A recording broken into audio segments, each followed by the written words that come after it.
Dear aspirants, good evening to everybody. చాలా రోజుల తర్వాత మరొకసారి మేము ముందుకు వస్తున్నాం. నాలెడ్జ్ గెయిన్ హబ్ అకాడమీ తరఫున నుంచి ఎకానమీపై మనం గతంలో నిర్వహించినటువంటి క్లాసెస్ కానివ్వండి, అదేవిధంగా టెస్ట్ సిరీస్ కండక్ట్ చేసినాం.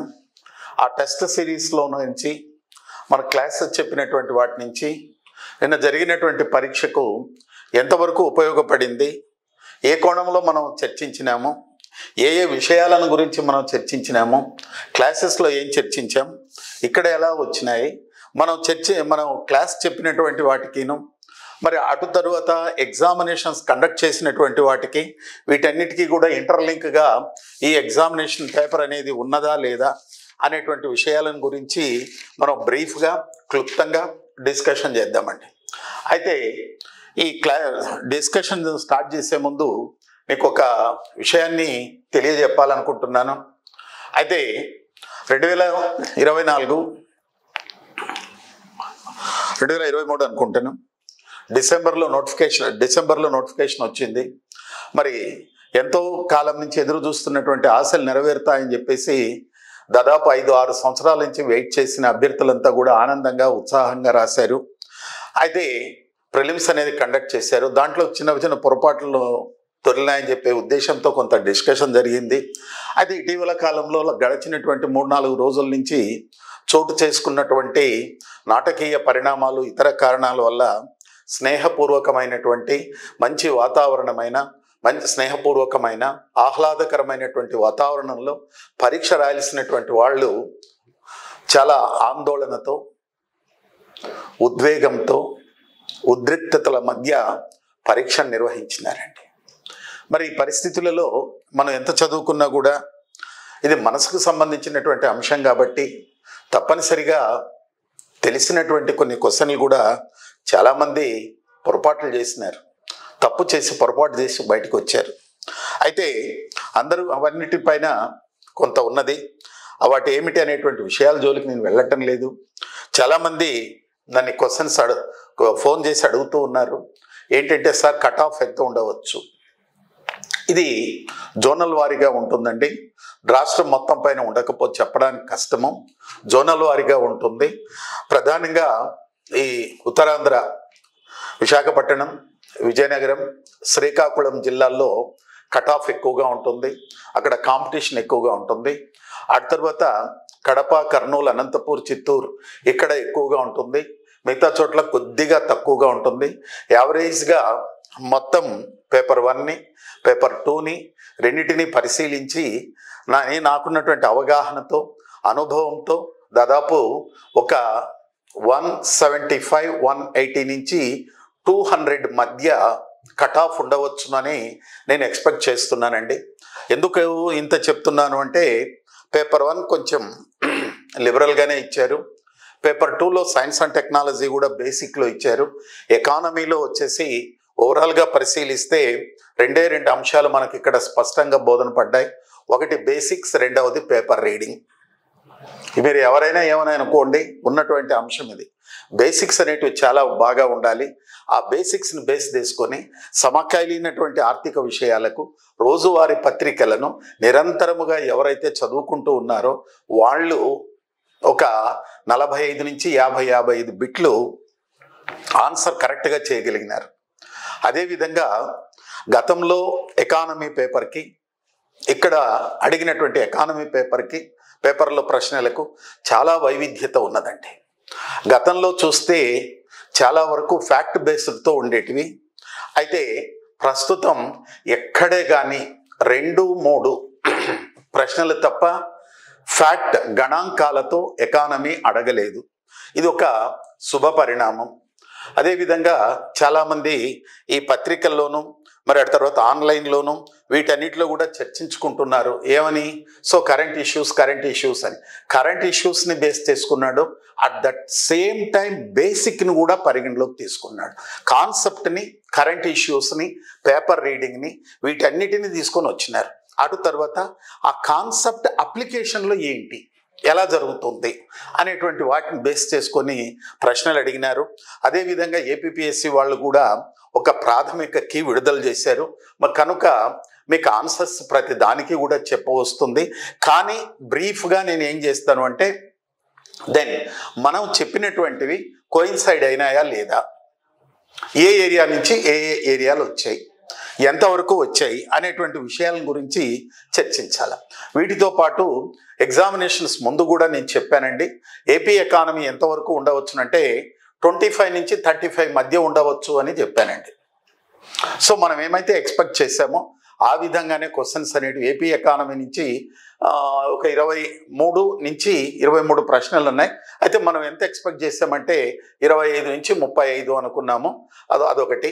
ఇక రెండవ విషయము, మీకు అందరికీ తెలుసు, చాలామంది ఈ ప్రభుత్వం వచ్చిన తర్వాత, అంటే ఆంధ్రప్రదేశ్లో మొన్న జరిగిన ఎన్నికల తర్వాత ఏర్పడినటువంటి ప్రభుత్వము శ్వేతపత్రాలను ప్రకటించింది. అయితే నేను అవుట్ రైట్గా చెప్పానండి, వన్స్ అగైన్ దీనికంటే కూడా ముఖ్యంగా ఇది చెప్పబోతున్నా. అవుట్ రైట్గా క్లాసెస్లో అవుట్ రైట్గా చెప్పాను, శ్వేతపత్రాలను గురించి మీరు పరిగణలోకి తీసుకోవద్దండి, వాటిని పక్కన పెట్టేసేయండి. ప్రభుత్వము పాలనా పరిలో భాగంగా శ్వేతపత్రాలను విడుదల చేశారు, వాటిని గురించి మీరు పరిగణలోకి తీసుకోవద్దండి అని అవుట్ రైట్గా చెప్పారు. ఎందుకంటే విశాఖపట్నంలో క్లాసెస్ చెప్పినప్పుడు అక్కడ ఏపీ ఎకానమీ చెప్పాను, అక్కడ వాళ్ళకు కూడా నేను చెప్పేసి వచ్చాను వాళ్ళకి. ఏమనంటే, అయ్యా శ్వేతపత్రాలను గురించి దాన్ని మర్చిపోండి అన్నారు. కానీ కొంతమంది యాంగ్జైటీతో చదువుకున్నారు. ఆ తర్వాత స్వర్ణాంధ్ర అని అడిగారు. నేను కూడా ఇక్కడ క్లాసెస్ చెప్పేటప్పుడు చాలామంది స్వర్ణాంధ్ర పైన చెప్పండి సార్, స్వర్ణాంధ్ర పైన చెప్పండి అన్నారు. అయితే కొన్ని విషయాలు బిట్ల రూపంలో చెప్పాను, కొంత పాయింట్స్ చెప్పాను. దాంట్లో విజన్ అనేది కొంతవరకు ఉంటుంది, అది కూడా కొంతవరకు మాత్రమే వచ్చింది. పాలసీస్, ఇండస్ట్రియల్ పాలసీస్లో భాగంగా పాలసీస్లో అడిగారు. సో కాబట్టి మనం ఏమైతే ఎగ్జామినేషన్స్ ముందు చెప్పామో, ఏ ఏరియాలు చదువుకోమన్నానో ఆ ఏరియాల్లోనే క్వశ్చన్స్ అడిగారు. అక్కడ సిలబస్ని పరిశీలిస్తే 4వ చాప్టరు 5వ చాప్టర్కి సంబంధించినటువంటి అంశాలను మాత్రమే కరెంట్ ఇష్యూస్ అడిగినారు. మరికొంతమంది ఎగ్జామినేషన్స్ అప్పుడు నన్ను చాలామంది క్వశ్చన్స్ అడిగారు పథకాలను గురించి.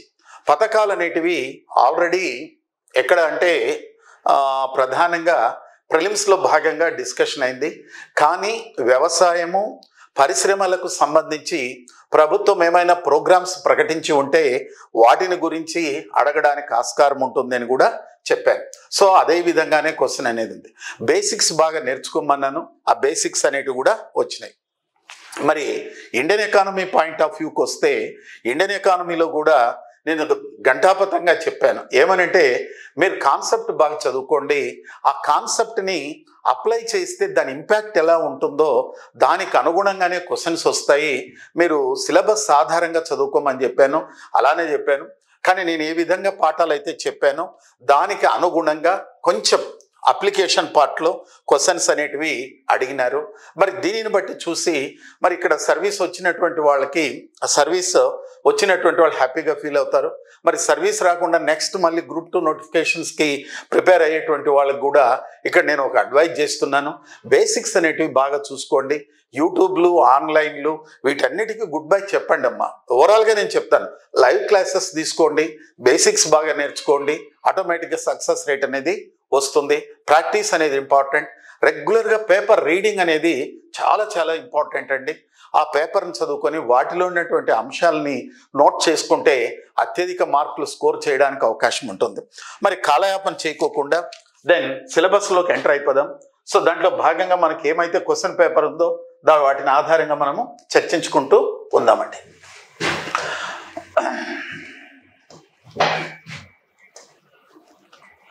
సో ఇది మనం బి సెక్షన్ అండి. Section A Indian economy B అండి. సిరీస్ బి సిరీస్లో ఇచ్చారేమో. బి సిరీస్కి సంబంధించినటువంటిది చూడండి, ఇది బి సిరీస్కి సంబంధించింది. సెక్షన్ ఏలో భాగంగా చూద్దాం. ఇండియన్ ఎకానమీ అంటే సైన్స్ అండ్ టెక్నాలజీ కదా. Indian economy, AP economy section A, science and technology section B కింద చూద్దాం. ఇక్కడ ఫస్ట్ క్వశ్చన్ చూడండి, as per the economic survey 2023, which of the following statements correctly describes the trend of foreign direct investment in India? ఇది మనకు economic survey 2023-24లో straight అమ్మా. ఎందుకంటే external assistance అని చెప్పేసి ఒక చాప్టర్ ఉంది, దాంట్లో స్ట్రైట్గా ఇచ్చాడు. వాటిలో భాగంగా ఏం అడిగాడంటే ఒక statement, it has decreased due to less participation of the private sector.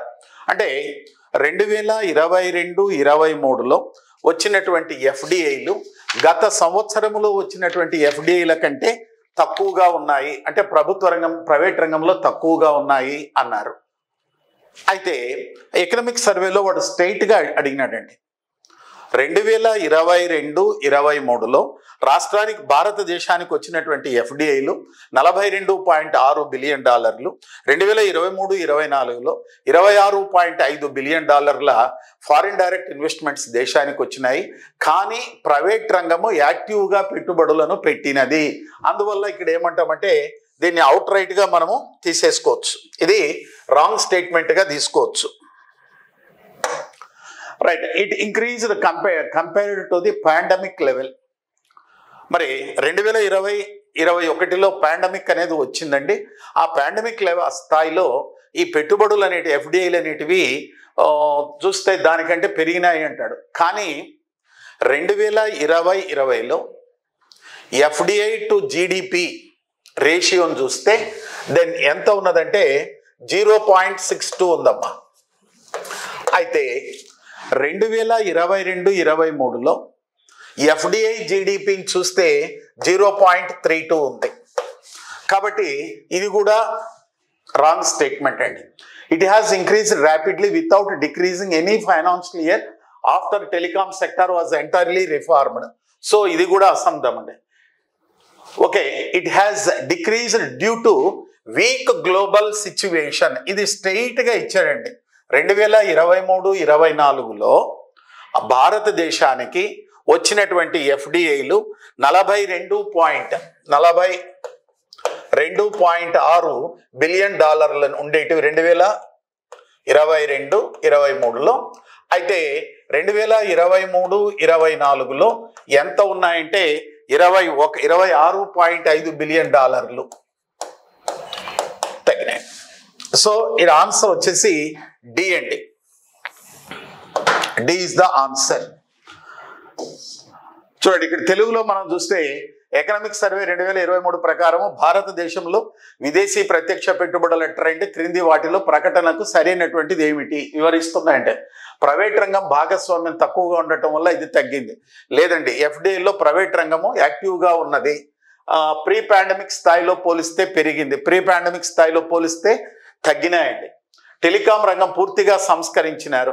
మరి అయితే టెలికాం రంగం సంస్కరించినారు వేగంగా, ఇది కూడా కాదండి, బలహీనమైనటువంటి ప్రపంచ ఆర్థిక వ్యవస్థ. ఇది రైట్ ఆన్సర్ అమ్మా. ఇదిగో ఇది డి మాత్రమే అన్నాడు. ఎందుకంటే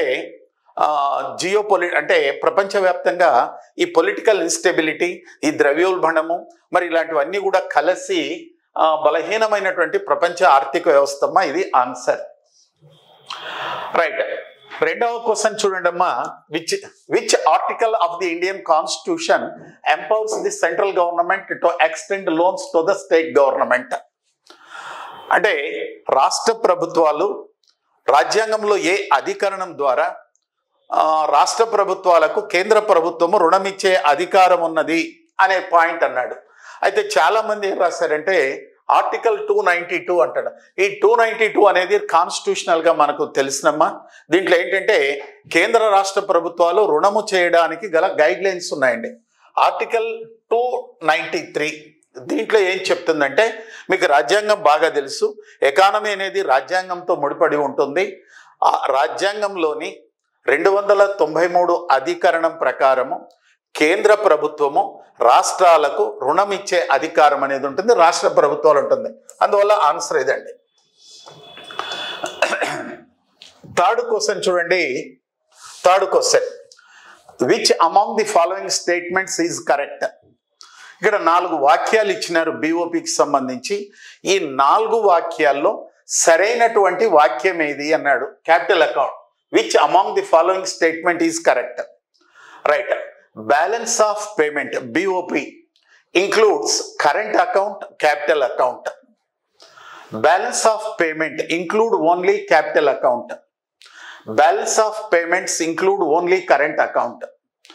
Balance of payment includes only exports and import and account.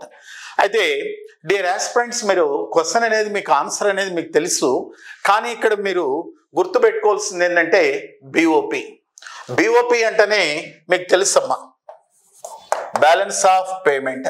ఇది 3 అకౌంట్స్ ఉంటాయండి. ఒకటి కరెంట్ అకౌంట్ ఉంటుంది,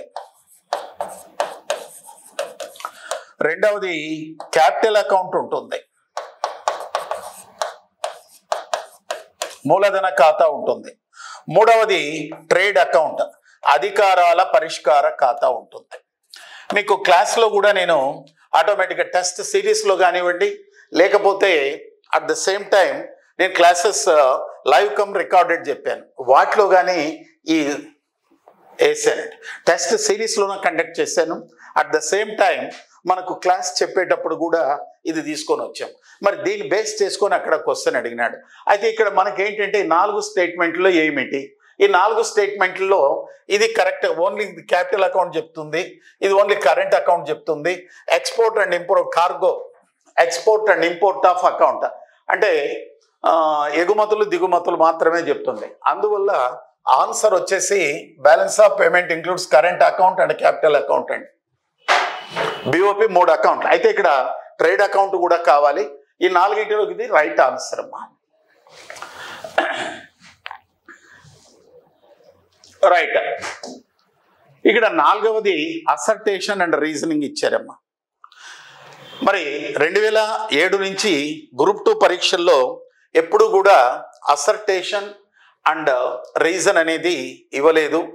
అయితే లాస్ట్ గ్రూప్ 1 ప్రిలిమ్స్లో కానివ్వండి, మరి ఇప్పుడు గ్రూప్ 2లో కానివ్వండి, అసర్టేషన్ అండ్ రీజనింగ్ అనేది ఇచ్చారు. అంటే ప్రశ్నలు అడిగే సరళి అనేది మారిందండి. The Indian economy demonstrated resilience despite the global geopolitical challenges అని అడిగాడు. రీజన్ ఏమిటంటే India's physical and monetary policies ensured economic and financial stability. అయితే ఇక్కడ మీకు నేను టెస్ట్ సిరీస్ స్టార్ట్ చేసేటప్పుడు then chapter wise test series start చేశాను. ప్రమోషనల్ టెస్ట్ అని ఒకటి పెట్టాను, దాంట్లో స్ట్రైట్గా ఉందండి ఇది, ఈ క్వశ్చన్ ఉంది. ఇక్కడ క్వశ్చన్ ఏంటంటే ప్రపంచ భౌగోళిక రాజకీయ సవాళ్లు ఉన్నప్పటికీ భారత ఆర్థిక వ్యవస్థ స్థితిస్థాపకతను ప్రదర్శించింది.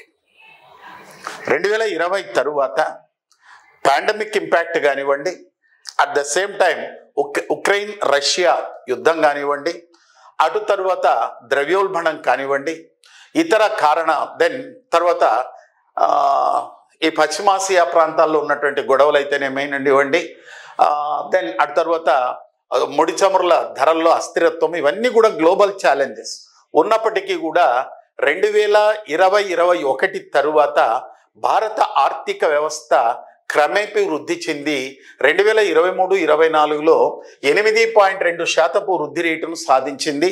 ఇదే విశ్లేషణ నేను టెస్ట్ సిరీస్లో కూడా చేశాను. అది రైట్. కారణం ఏమిటి, ఎందుకు ఈ పరిస్థితి వచ్చింది?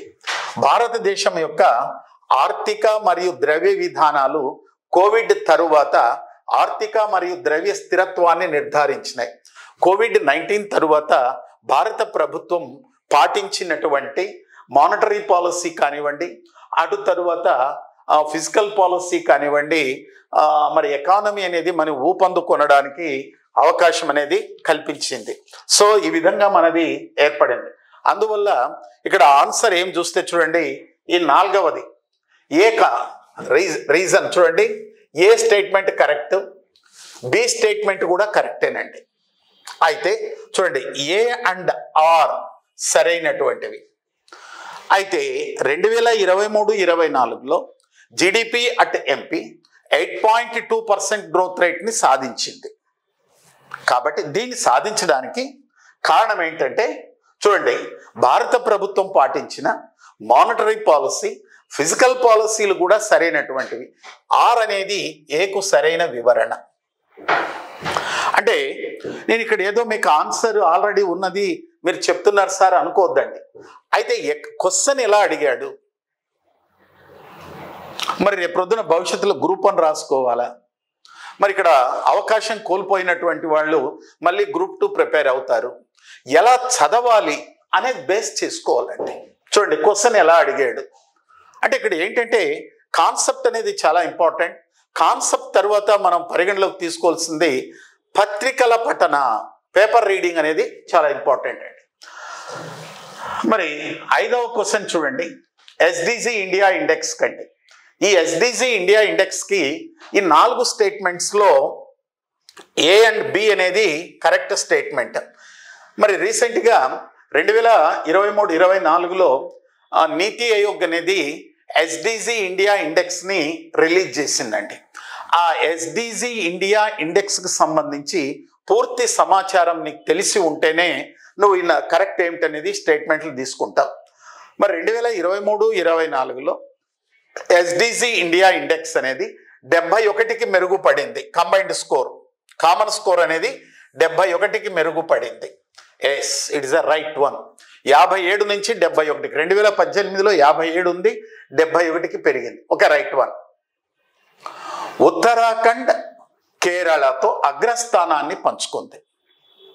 ఉత్తరాఖండ్ కేరళతో అగ్రస్థానాన్ని పంచుకుందండి. ఎందుకంటే కంబైన్డ్ స్కోర్ని రాష్ట్రాల వారీగా ఇచ్చారమ్మా. రాష్ట్రాల వారీగా కంబైన్డ్ స్కోర్ అనేది ఉంది. మొత్తం పైన యావరేజ్ కంబైన్డ్ స్కోర్ 71 ఉంది. రాష్ట్రాల వారీగా కంబైన్డ్ స్కోర్ అనేది కూడా ఉన్నది. ఈ కంబైన్డ్ స్కోర్ అనేది ఎంత ఉన్నది అంటే చూడండి, ఉత్తరాఖండ్ 75. సో ఇక్కడ ఉత్తరాఖండ్ 79, ఈ రెండిటికి కూడా 79 ఉందమ్మా. ఇది ఉంది, 79 ఉంది. కాబట్టి స్టేట్మెంట్ ఏ రైట్ అండి.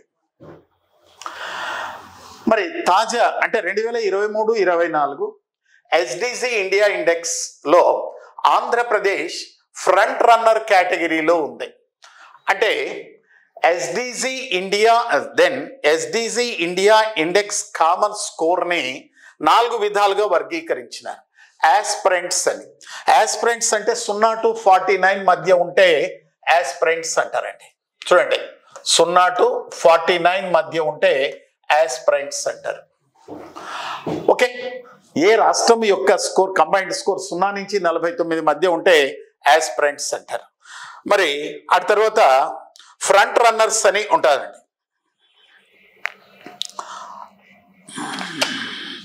దెన్ పర్ఫార్మర్స్ అనేది ఉంది.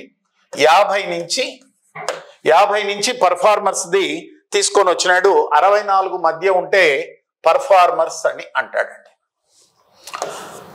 65 నుంచి 99 మధ్య ఉంటే ఫ్రంట్ రన్నర్ అంటారండి. దెన్ 99 అంటే 100 ఉంటే అచీవర్స్ అంటారు. అయితే ఇక్కడ చూడండి ఆంధ్రప్రదేశ్ ఎంత ఉన్నది అంటే ఆంధ్రప్రదేశ్ ర్యాంక్ వచ్చేసి 74 ఉందండి. ఆంధ్రప్రదేశ్ ర్యాంక్ వచ్చేసి 74 ఉంది. కాబట్టి ఆంధ్రప్రదేశ్ ఏ కేటగిరీకి వస్తుంది? అఫ్ కోర్స్ ఇక్కడ ఆన్సర్ చెప్పిన తర్వాత రాసుకోవడం చాలా ఈజీ. 74 ఆంధ్రప్రదేశ్ అంటే front runner, it's a right statement. Arunachal Pradesh, Meghalaya ఒక్కొక్కటి 75 కంటే ఎక్కువ స్కోర్తో, ఇది రాంగ్ అండి. అరుణాచల్ ప్రదేశ్ స్కోర్ ఎంత ఉన్నది అంటే 65, 63 ఉన్నాయమ్మా. అరుణాచల్ ప్రదేశ్ 65 ఉన్నది, మేఘాలయ 63 ఉన్నది. అచీవర్స్ అంటే 100 అంటాడు. C wrong statement.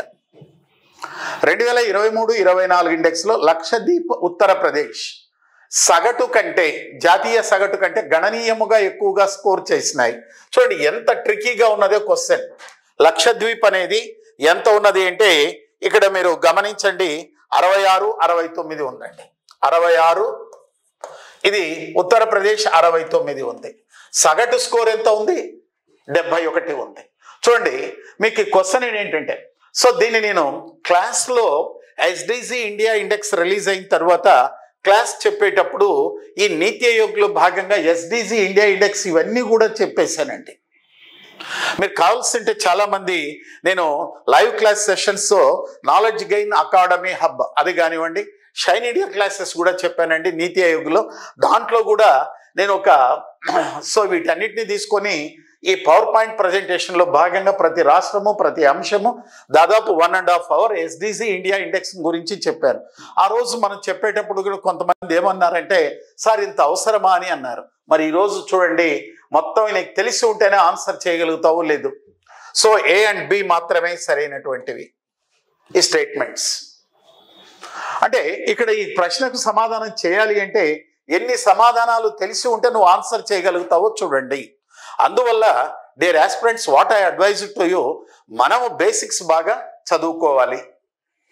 Then you come to the next question. 6వ క్వశ్చన్ చూడండి. స్టేట్మెంట్ అండ్ 2 స్టేట్మెంట్లు ఇచ్చాడండి. RBI announced temporary ICRR 1 CRR 10% on 10th August 2023. Right, it's the right statement అండి.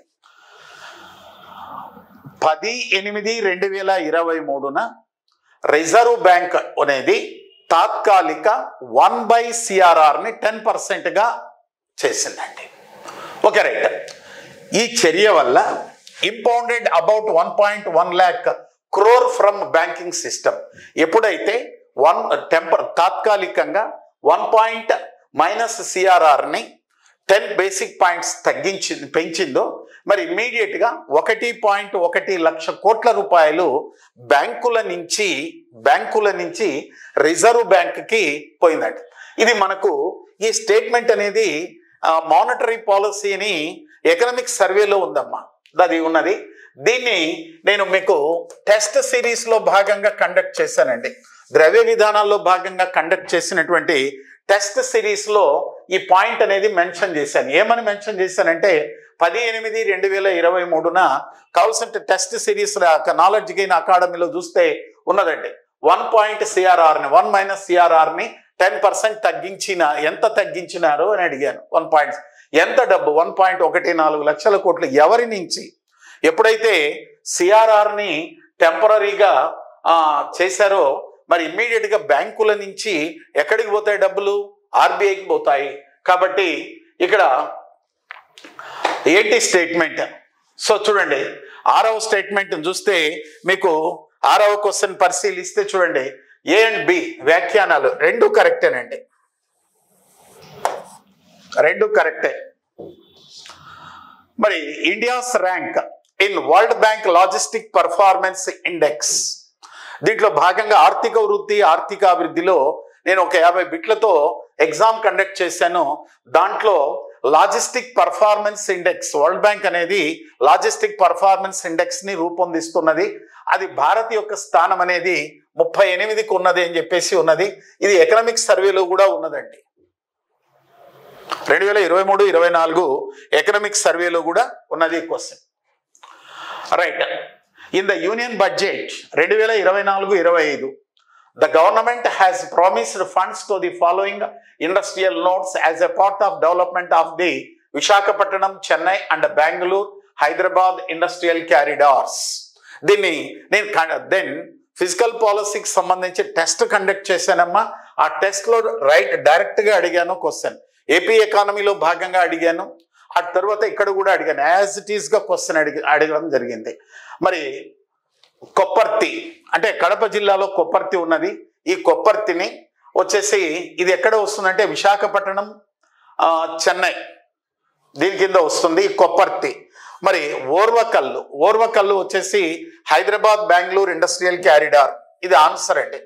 ఇది స్టేట్ క్వశ్చన్ అమ్మా. అంటే మనకు 2024 జూలైలో ప్రవేశపెట్టినటువంటి బడ్జెట్లో భాగంగా ఆర్థిక మంత్రి నిర్మలా సీతారామన్ గారి యొక్క ప్రసంగంలో భాగంగా ఇచ్చారు. దీన్ని నేను టెస్ట్ సిరీస్లో భాగంగా చెప్పాను. At the same time budget విశ్లేషణలో భాగంగా కూడా మనం చర్చించడం జరిగింది. రైట్. 9th క్వశ్చన్ చూడండి, which of the following is not true about globalisation and its impact in India? అంటే ప్రపంచీకరణ అనేది ఎల్పిజి లిబరలైజేషన్, ప్రైవేటైజేషన్, గ్లోబలైజేషన్ అంటే సరళీకరణ, ప్రైవేటీకరణ, ప్రపంచీకరణ. అంటే ఈ ప్రపంచీకరణ ప్రభావం భారత ఆర్థిక వ్యవస్థపై దేనిపై పడింది? నీకు బేసిక్ తెలిసి ఉంటేనే తెలుస్తుందమ్మా. లేకపోతే ఉండదు. దేనిపైన పడలేదు. చూడండి ప్రపంచీకరణ మరియు భారతదేశంపై దాని ప్రభావం గురించి క్రింది వాటిలో ఏది నిజము కాదు. ఇది వస్తువులు మరియు సేవల్లో వాణిజ్యాన్ని దెన్ ఎల్పిసి నమూనాలో భారత ఆర్థిక వ్యవస్థని ఎప్పుడైతే ప్రపంచ ఆర్థిక వ్యవస్థతో అనుసంధానం చేశారో భారతదేశం నుంచి వస్తువులు సేవల ఎగుమతులు అనేటివి విస్తరించినవి. ఇది రైట్ వన్ అండి. విదేశీ ప్రత్యక్ష పెట్టుబడులు ప్రవాహం జరిగిందండి. దెన్ ఆర్థిక సంస్కరణలో భాగంగా భారత ప్రభుత్వం ప్రపంచీకరణ నేపథ్యంలో పెద్ద ఎత్తున ఎఫ్డిఐలను ఆకర్షించింది. ఇక్కడ క్వశ్చన్ కూడా అడిగాను, భారతదేశంలో ఎప్పటి నుంచి ఎఫ్డిఐలు అనుమతించినారు అంటే 1991 అని అన్నాం. సో అది పాయింట్ ఉందండి. దిగుమతుల పెరుగుదల కంటే ఎగుమతుల పెరుగుదల తక్కువ. అంటే ప్రపంచీకరణలో భాగంగా ఎగుమతులు పెరిగినాయి, దిగుమతులు పెరిగినాయి, కానీ దిగుమతుల పెరుగుదల ఎగుమతుల పెరుగుదల కంటే అధికంగా ఉంది. నానాటికి ట్రేడ్ డిఫిసిట్ అనేది పెరిగిపోతూ ఉంది. కాబట్టి ఇది రాంగ్ స్టేట్మెంట్ అమ్మా. రైట్. భారతదేశానికి టెక్నాలజీ, సాంకేతిక విజ్ఞానము, పెట్టుబడులు అందుబాటులోకి వచ్చినాయి. It's a right answer. అయితే ఇక్కడ ఏంటంటే ఓవరాల్ ఇది అప్లికేషన్ పార్ట్ అండి. దీన్ని కూడా మనం స్ట్రైట్గా డిస్కషన్ చేయడం జరిగింది.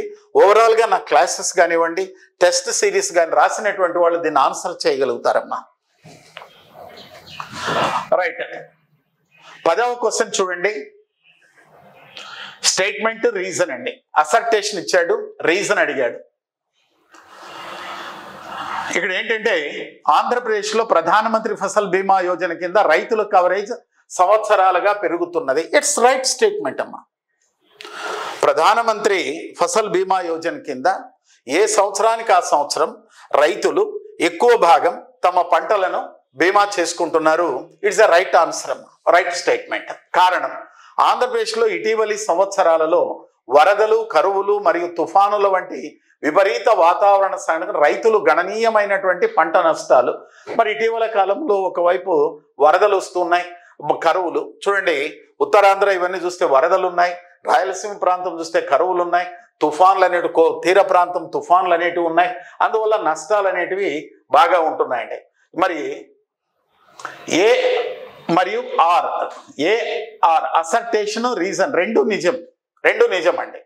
అయితే ఆర్ అనేది ఏ యొక్క సరైన వివరణ.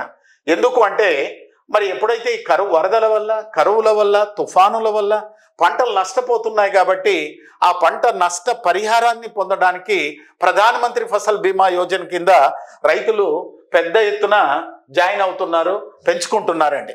అందువల్ల ఇక్కడ మీరు 10వ దాన్ని చూస్తే చూడండి, కరెక్టే, అసర్టేషన్ కరెక్టే, రీజనింగ్ కరెక్టే, మరి ఆర్ అనేది ఏకి సరైనటువంటిది, రైట్ ఆన్సర్. చూడండి, ఇది లాజికల్గా చేయాలి. నీకు ఎప్పుడైతే కాన్సెప్ట్ అనేది ఉంటే దీన్ని ఆన్సర్ చేయగలుగుతావు. మరి 11వ క్వశ్చన్ చూడండి. 2023-24లో reserve bank of India new payment system అనేది ప్రవేశపెట్టిందండి. అదేంటంటే framework introduced by the RBI in the context of foreign trade policy 2023 new payment settlement system పెరిగిందండి. దీనివల్ల ఏమవుతుందంటే రూపాయిలో ఎగుమతులు, దిగుమతులు అనేటివి చెల్లింపులు రూపాయిలో చేస్తూ ఉన్నారు. దీనివల్ల సరిహద్దు వాణిజ్యంలో భారతీయ కరెన్సీ ద్రవ్యము ఉపయోగించడాన్ని నో అండి, ఇది రాంగ్ అండి. సరిహద్దు వాణిజ్యంలో భారత కరెన్సీ ఉపయోగించడాన్ని ప్రోత్సహించిందమ్మా, ఇది లక్ష్యం. విదేశీ మారక, ఇది రాంగ్ అండి. విదేశీ మారక ద్రవ్యపు నిల్వలు అనేటివి ఖచ్చితంగా ఉండాలా. ఎందుకంటే మనం ఎగుమతులు, దిగుమతులు అనేటివి ఉన్నాయండి. ఇది ఎగుమతుల లావాదేవీల ఖర్చులను పెంచుతుంది, ఇది రాంగ్. సో ప్రాముఖ్యత ఇదేనండి. సో దీన్ని కూడా నేను ఎగ్జామినేషన్లో భాగంగా ఐఎన్ఆర్ అని పెట్టేశానమ్మా. రూపీ గ్లోబలైజేషన్ పెట్టి ఫారిన్ ట్రేడ్ పాలసీలో నేను కండక్ట్ చేసినటువంటి ఎగ్జామినేషన్లో దీన్ని అడగడం జరిగింది. వేరే విధంగా అడిగాను, ఇది ఒకటండి. రైట్. 12వ క్వశ్చన్ చూడండి. మరి 2024-25 బడ్జెట్లో ఆంధ్రప్రదేశ్కి ప్రభుత్వం ఇచ్చింది చూడండి. Which of the following is not correct regarding the railway project under the central assistance approved by the union cabinet for Amaravati in Andhra Pradesh. ఆంధ్రప్రదేశ్లో అమరావతి కోసం కేంద్ర మంత్రివర్గం ఆమోదించిన కేంద్ర సహాయం కింద రైల్వే ప్రాజెక్టుకు సంబంధించి క్రింది వాటిలో ఏది సరైన ప్రకటన కాదు అన్నాడు. రైట్. ప్రతిపాదిత రైల్వే లైన్ ఎర్రుపాలెం మరియు నంబూరు మధ్య ఉన్నది. ఇట్స్ అ రైట్ వన్ అండి. ప్రాజెక్ట్ వ్యయం 57 కిలోమీటర్లకు 2245 కోట్లు. టోటల్గా అయితే ఎక్కువగా ఉంది, 6745 కోట్లు. ఈ 57 కిలోమీటర్లకు మాత్రం ఇది రైట్ అనండి. ఆంధ్రప్రదేశ్లో ఎన్టీఆర్ మరి గుంటూరు జిల్లాల మీదుగా తెలంగాణలోని ఖమ్మం జిల్లా గుండా వెళ్తుందండి. ఇట్స్ అ రైట్ అండి. ఇది రైటే, ఇది రైటే. ఈ ప్రాజెక్ట్ ప్రతిపాదితం 6 సంవత్సరాలు, కానీ 5 ఇయర్స్ అమ్మా. అయితే ఏపీపీఎస్సీ వాళ్ళు ఇచ్చినటువంటి కీలో ఏ అని ఇచ్చినారమ్మా, రాంగ్ అది. సో ఇది ప్రాజెక్ట్ ప్రతిపాదిత కాల వ్యవధి 5 ఇయర్స్. ఎందుకంటే యూనియన్ బడ్జెట్ నేను డిస్కషన్ చేసేటప్పుడు ఈ పాయింట్ నేను చెప్పానమ్మా, 5 సంవత్సరాల్లో దీన్ని పూర్తి చేయాలా అనేటువంటి విషయం. అదేవిధంగా ఇది పత్రికల్లో కూడా బాగా వచ్చిందండి. ఈనాడులో ఒక ఆర్టికల్ కూడా రాశారు దీనిపైన. మీకు ఇక్కడ ఉన్నటువంటి క్వశ్చన్స్లో చాలా వరకు ఈనాడు ఆర్టికల్స్ ఉన్నాయండి, మీరు గమనించలేదు. 4వ పేజీలో ఈనాడు ఆర్టికల్స్ వస్తాయి కదా, దాంట్లో ఎక్కువ క్వశ్చన్లు ఉన్నాయండి. 10-12 క్వశ్చన్లు, 10-12 క్వశ్చన్స్ ఉన్నాయి. రైట్, ఇది అక్కడే ఉంది. ఎక్కువ ఆర్టికల్లో భాగంగా రాశారండి, దాంట్లో ఉందండి. రైట్. విచ్ ఇండియన్ 13వ క్వశ్చన్ చూడండి. Which Indian organisation is responsible for estimating the national multidimensional poverty index? NITI Aayog అమ్మా. ఇది స్టేట్ క్వశ్చన్. ఇది మనం చాలా సందర్భాల్లో నేను చెప్పేసాను, అది కూడా వచ్చేసిందండి. రైట్. ఇక్కడ 14వ క్వశ్చన్ చూడండి. What items account for the difference between GDP at factor cost, GDP at market price? నేను నేషనల్ ఇన్కమ్ సంబంధించి టెస్ట్ సిరీస్ కండక్ట్ చేశానండి.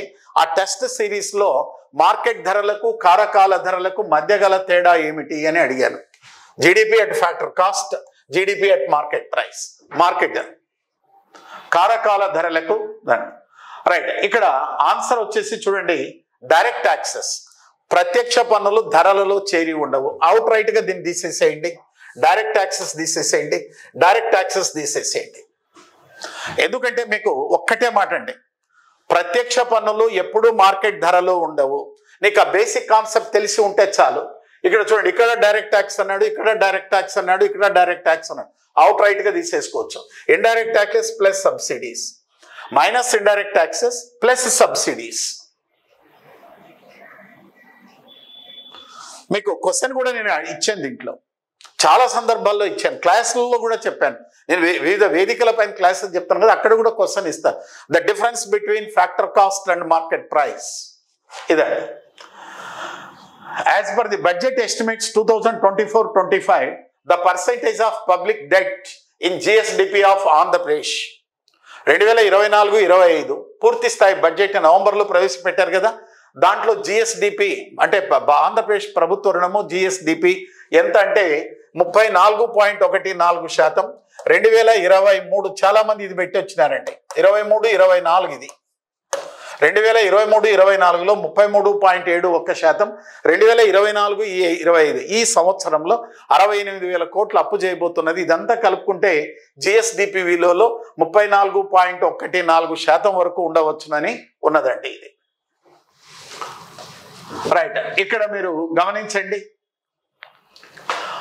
What impact does an increase in the GNP deflator have on the purchasing power of the money? GNP deflator పెరుగుదల డబ్బు కొనుగోలు శక్తిపై ఎలాంటి ప్రభావం చూపుతుంది? GNP deflator అనేది ఏమవుతుందంటే, జిఎన్పి డిఫ్లేటర్ ఎక్కువైంది అనుకోండి, ఇన్ఫ్లేషన్ వస్తుందండి. ఎప్పుడైతే ఇన్ఫ్లేషన్ ద్రవ్యోల్బణం వస్తుందో కొనుగోలు శక్తి అనేది తగ్గిపోతుందండి. మనకు ఎగ్జామినేషన్లో కూడా కండక్ట్ చేసినామంటే, దీంట్లో చెప్పాము, క్లాస్లోనే చెప్పాము, ఎగ్జామినేషన్లో కూడా చెప్పడం జరిగింది. అంటే అభ్యర్థి నిశ్చితంగా పరిశీలించాలమ్మా. ఎందుకంటే నేను ఎగ్జామ్ దాదాపు 1300-1400 బిట్లకు పైన కండక్ట్ చేశాను. నేనే రాసి కండక్ట్ చేశానండి, ఎనాలిసిస్ కూడా చేశాను. రైట్. దాన్ని బేస్ చేసుకొని తీసుకోవచ్చు. జిఎన్పి డిఫ్లేటర్ అనేది ఎక్కువైంది అనుకోండి, ద్రవ్యోల్బణం అధికమైపోతుంది. ద్రవ్యోల్బణం అధికమైంది అనుకోండి, ద్రవ్యోల్బణ కాలంలో ప్రజల యొక్క కొనుగోలు శక్తి అనేది తగ్గిపోతుంది. అవుట్ రైట్గా తీసుకోవచ్చు. మరి which of the following measures is not typically used correct disequilibrium in balance of payment? Okay, right. విదేశీ వ్యాపార చెల్లింపులలో అసమతౌల్యం అనేది ఏర్పడితే దాన్ని తగ్గించడానికి డివాల్యుయేషన్ ఆఫ్ ది కరెన్సీ విలువ తగ్గించటం, అంటే చలన మారకపు రేటు యొక్క విలువను డాలర్ మారకపు రేటుతో పోల్చుకొని మనంతకు మనము తగ్గించుకుంటే దాన్ని డివాల్యుయేషన్ అని అంటారు. ఓకే, రైట్, మనం అది కరెక్ట్ అండి. అది దిగుమతి సుంకాలను పెంచటం. ఎప్పుడైతే దిగుమతులు అనేటివి అధికమైపోతే విదేశీ వ్యాపార చెల్లింపుల సమస్య అవుతుంది. దాన్ని తగ్గించుకోవాలంటే దిగుమతి సుంకాలను పెంచాలా. మరి ఇటీవల కాలంలో చూడండి, మీరు ఎందుకు ఈ క్వశ్చన్ అడిగినానంటే ట్రంప్ ప్రెసిడెంట్ అయిన తర్వాత అమెరికా దిగుమతులపై సుంకాలను పెంచుకుంటూ వచ్చినాడు. ఇక్కడ మీరు బాగా గమనించాలా, అమెరికన్ యొక్క ఎకానమీని మనం పరిశీలిస్తే అమెరికన్ ఎకానమీలో ఎగుమతులు అనేటివి తక్కువగా ఉన్నాయి, దిగుమతులు అనేటివి అధికమైనాయి. కాబట్టి ఈరోజు అమెరికన్ ఎకానమీ అనేది కన్సంప్షన్ ఎకానమీగా గ్రాడ్యువల్గా మారిపోతుంది. ఇలాంటి పరిస్థితుల్లో ట్రంప్ గారు ఏం చేశారు అంటే వాళ్లకు కెనడా నుంచి కానీ ఇతర దేశాల నుంచి వచ్చే దిగుమతులపై సుంకాలను పెంచుకుంటూ ఉన్నారు. అదేవిధంగా మనం కూడా ఏం చేస్తున్నామంటే మన కార్గో ఎక్స్పోర్ట్స్లో కంట్రీ వైజ్ చూస్తే 15.7% ఎగుమతులు మనం అమెరికాకి ఎగుమతి చేస్తాం. అయితే అమెరికా నుంచి 7% ఉత్పత్తులనే దిగుమతి చేసుకుంటాం. ఇలాంటి పరిస్థితుల్లో మనకు అక్కడి నుంచి మనం దిగుమతులపై ఎక్కువ సుంకాలు విధిస్తున్నాము, మన ఎగుమతులపై తగ్గించుకుంటున్నాం. ఇలాంటి పరిస్థితుల్లో రీసెంట్గా కూడా ట్రంప్ గారు అన్నారు, మా దేశం పైన ఎవరైతే ఎగుమతులు ఏ రేటుతో విధిస్తారో మేము కూడా అదే రేటుతోనే విధిస్తాము అని అంటున్నారు. మరి ఇలాంటి పరిస్థితుల్లో చూడండి, ఈ విదేశీ వ్యాపార చెల్లింపుల సమస్యను అధిగమించాలి అంటే దిగుమతులపై సుంకాలను పెంచాలా. ఇవన్నీ కూడా రోజువారీ పత్రికల్లో ఉంటున్నాయండి. జనరల్గా మీరు రియల్ ఫ్యాక్ట్ చెప్తానమ్మా, మీరు వేరే విధంగా అనుకోవద్దండి, రియల్ ఫ్యాక్ట్ చెప్తున్నాను. తప్పనిసరిగా మీరు వీటిని డిస్కషన్ చేసుకుని పత్రికలు చదువుకుంటే ఆటోమేటిక్గా చేయొచ్చు. దిగుమతి సుంకాలను పెంచడం రైట్. దేశీయ ప్రాజెక్టుల వ్యయంపై ఇది రాంగ్ అండి. రైట్. విదేశీ ప్రత్యక్ష పెట్టుబడులను ప్రోత్సహించాలా. ఎఫ్డిఐలను పెరుగుతాయి, ఎఫ్డిఐలు పెద్ద ఎత్తున ఎఫ్డిఐలు వస్తాయి, దిగుమతి సుంకాలు పెంచుతాము, డివాల్యుయేషన్ చేస్తామండి. విదేశీ వ్యాపార చెల్లింపులను సమస్యను పరిష్కరించుకోవాలంటే మన రూపాయి యొక్క చలన మారకపు రేటును మనంతకు మనమే తగ్గించుకుంటాం. మనం ఏ ఉత్పత్తులను అయితే దిగుమతి చేసుకుంటున్నామో వాటిపై సుంకాలను విధిస్తాం, పెద్ద ఎత్తున ఎఫ్డిఐలను అనుమతిస్తాం. ఈ 3 చర్యల వల్ల కొంతవరకు కూడా విదేశీ వ్యాపార చెల్లింపుల సమస్యను పరిష్కరించుకోవచ్చు. అయితే నేను టెస్ట్లో చెప్పలేదు కానీ దీన్ని ఇదంతా ఈ స్ట్రైట్గా లేదు కానీ ఇండైరెక్ట్గా ఉందండి క్వశ్చన్స్. ఎందుకంటే 1951 నుంచి కూడా మనకు క్యాడ్ విదేశీ వ్యాపార చెల్లింపుల సమస్య అనేది ఉంది. ఈ సమస్యను పరిష్కరించడానికి ప్రభుత్వం ఏం చేసింది? కరెన్సీ విలువను తగ్గించింది, దిగుమతి సుంకాలను పెంచింది, ఎఫ్డిఐలు అనుమతించింది. ఇవన్నీ కూడా మనం మొత్తం ఓవరాల్గా ఫారిన్ ట్రేడ్ పాలసీని అంతా కలిపి క్వశ్చన్ రూపంలో తీసుకొచ్చాడు. మీరు ఇక్కడ ఈ పాయింట్ని గుర్తుపెట్టుకోవాలా. కేవలం ఏదైనా ఒకటి మాత్రమే చదువుకుంటే ప్రశ్న సమాధానం లేదండి. మొత్తం ఫారిన్ ట్రేడ్ పాలసీని అంతా కలిపి క్వశ్చన్ రూపంలో తీసుకొని వచ్చినాడు. మీరు కాన్సెప్ట్ అనేది అర్థమైతేనే నువ్వు రాయగలుగుతావు. ఇక్కడ ఆన్సర్ నేను చెప్పటం ఈజీ, మీరు ఆల్మోస్ట్ మీ అందరికీ తెలుసు ఇది. ఎందుకంటే ఏపీపీఎస్సీ వాళ్ళు ఆల్రెడీ ప్రాథమిక కీ విడుదల చేశారు కాబట్టి చెప్పవచ్చు. అంటే నేను ఇక్కడ ఏమని విశ్లేషిస్తున్నానంటే మీరు ఎలా చదువుకోవాలనే దాన్ని బట్టి నేను చెప్తూ ఉన్నానమ్మా. ఎందుకంటే నేనేదో కొన్ని క్లాసెస్ వరకు ఏదో షైన్ ఇండియా కానివ్వండి, ఆర్సీ రీడ్లో విశాఖపట్నంలో కానీ అక్కడెక్కడ చెప్పాను, మనం ఇక్కడ చెప్పగలిగినాం. అందరినీ నేను అడ్రస్ చేయలేను కదా. ఇటీవల కాలంలో ఈ సోషల్ మీడియా ఉంది, ఈ సోషల్ మీడియాలో మేము తక్కువగా ఉంటామండి. అందువల్ల దాని ఇంపాక్ట్ ఏమిటి అనేది లేదు. దానివల్ల ఎలా చదువుకోవాలనేటువంటి విషయాన్ని మీకు తెలియచెప్పడానికి నేను చేస్తున్నాను. Then which is not correct statement regarding Rythu bazaars in Andhra Pradesh. రైతు బజార్లు చూడండి, దీన్ని మనం చెప్తే చాలా మంది క్లాసులు చెప్పేటప్పుడు కూడా ఎందుకు సార్ 99 ఎప్పుడు ఇస్తారని 1999లో రైతు బజార్లు తీసుకొని వచ్చినానండి. District collector is the coordinator. District collector కాదండి, జాయింట్ కలెక్టర్ అండి, జాయింట్ కలెక్టర్. కాబట్టి ఇది రాంగ్ స్టేట్మెంట్ అమ్మా, ఈజ్ రాంగ్ స్టేట్మెంట్ ఇది. Right. Rythu Bazar is managed by estate officer. Marketing శాఖ వాళ్ళు ప్రతి రైతు బజార్కు ఒక ఎస్టేట్ ఆఫీసర్స్ని ఏర్పాటు చేస్తారు. అయితే ఈ రైతు బజార్లో వచ్చేసి ఎక్కడంటే హోల్సేల్ ప్రైసెస్ కంటే ఎక్కువగా ఉంటాయి, లోకల్ రిటైల్ ప్రైసెస్ కంటే 25% తక్కువగా ఉంటాయి. ఇవి క్వశ్చన్స్. అంటే ఆ రైతు బజార్ గురించి పూర్తిగా నీకు తెలిసి ఉంటేనే నువ్వు ఆన్సర్ చేయగలుగుతావు. ఆ రైతు బజార్ కాన్సెప్ట్ అంతా తీసుకొని వచ్చి ఒక క్వశ్చన్ రూపంలో ఇచ్చినాడంటే మరి సరైనటువంటిది కానిది ఏంటంటే చూడండి, ఇది సమన్వయాధికారి కోఆర్డినేటర్ ఎవరంటే జాయింట్ కలెక్టర్గా ఉంటారండి. మరి 2023-24 ఆర్థిక సంవత్సరంలో సెబీ అనేది ఏం చేసిందంటే ఆర్బీఐ అనేది అండి 49 ఫైన్ టర్నింగ్ ఆపరేషన్ అని ఒకటి తీసుకుందండి. 49 అనేది ఒకటి తీసుకొని వచ్చింది. ఏంటిది అనేది మనము పరిశీలిద్దామమ్మా. దీన్ని పరిశీలిస్తే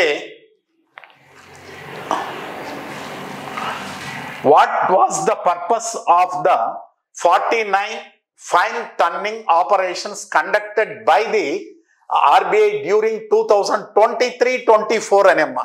మరి ఈ 24 అనేది ఎందుకు అంటున్నాడంటే ఇక్కడ మనకు 23-24 అని అర్థం అమ్మా. ఎకనామిక్ సర్వే మీకు చదువుకొని ఉంటే మీకు తెలుస్తుంది. ఎకనామిక్ సర్వే అంతా 23 అంటాడు. 23 అంటే 22, 23, 24, 23, 24. మన ఎకనామిక్ సర్వే 2023-24లో ఇది ఉందండి. రిజర్వ్ బ్యాంక్ ఆఫ్ మానిటరీ పాలసీస్లో ఇది ఉన్నదండి. పేజ్ నెంబర్ అది సంథింగ్ గుర్తులేదు, 49P. రైట్. ఫైనాన్షియల్ ఇయర్ 2023-24లో ఆర్బీఐ చే నిర్వహించబడిన 49 ఫైన్ ట్యూనింగ్ ఆపరేషన్ల ముఖ్య ఉద్దేశము ద్రవ్యత్వ విధాన వైఖరికి అనుగుణముగా ద్రవ్యత్వ పరిస్థితులను నిర్వహించడం. ఇదండి. To maintain liquidity conditions in alignment with monetary policy stands. అంటే ద్రవ్య విధానమును బట్టి, అంటే రిజర్వ్ బ్యాంక్ ఆఫ్ ఇండియా ఏ విధంగా ద్రవ్య విధానాన్ని ప్రకటిస్తుందో ఆ ద్రవ్య విధానానికి అనుగుణముగా నగదు నిర్వహణ ఉండడానికి 49 ఫైన్ ట్యూన్ తీసుకొచ్చిందమ్మా. నేను అవుట్ రైట్గా చెప్తున్నాను. నేను ఆ క్లాస్లోనూ చెప్పలేదు, టెస్ట్లోనూ కండక్ట్ చేయలేదండి. ఇది నేను చెప్పిన క్లాసెస్లో కూడా నేను చెప్పలేదమ్మా. నేను ఓపెన్గా చెప్తానమ్మా. నేను చెప్పానంటే మళ్ళీ చెప్పాడు డబ్బా కొట్టుకుంటున్నాడు అంటారు. కాదండి, చెప్పలేదు. నేను ఇది టెస్ట్లో కూడా కండక్ట్ చేయలేదు. ఎందుకంటే ఇంత డెప్త్ వెళ్తాడని చెప్పి నేను అనుకోలేదు. రైట్. ఇక్కడ చూడండి, ఇది స్ట్రైట్ క్వశ్చన్ అమ్మా. Which of the following mechanism is not primarily followed by the reserve bank of India to manage exchange rate volatility. క్రింది విధానంలో మార్పిడి రేటు అస్థిరత్వము, వొలాటిలిటీ అంటే అస్థిరత్వం, నిర్వహించడానికి reserve bank of India RBI ప్రధానంగా దేనిని అనుసరించదు? చూడండి, ఫారిన్ ఎక్స్చేంజ్ రిజర్వ్స్, విదేశీ మారక ద్రవ్యపు నిల్వలను ఆర్బీఐ నిర్వహిస్తుందమ్మా. మార్కెట్ ఇంటర్వెన్షన్, మార్కెట్ జోక్యతం ఆర్బీఐ ఉంటుంది. Liberalised exchange rate management system అంటే LERMS 1991-92లో ప్రవేశపెడుతుందమ్మా. నేను క్లాస్లో కూడా చెప్పాను, 92-93 LERMS.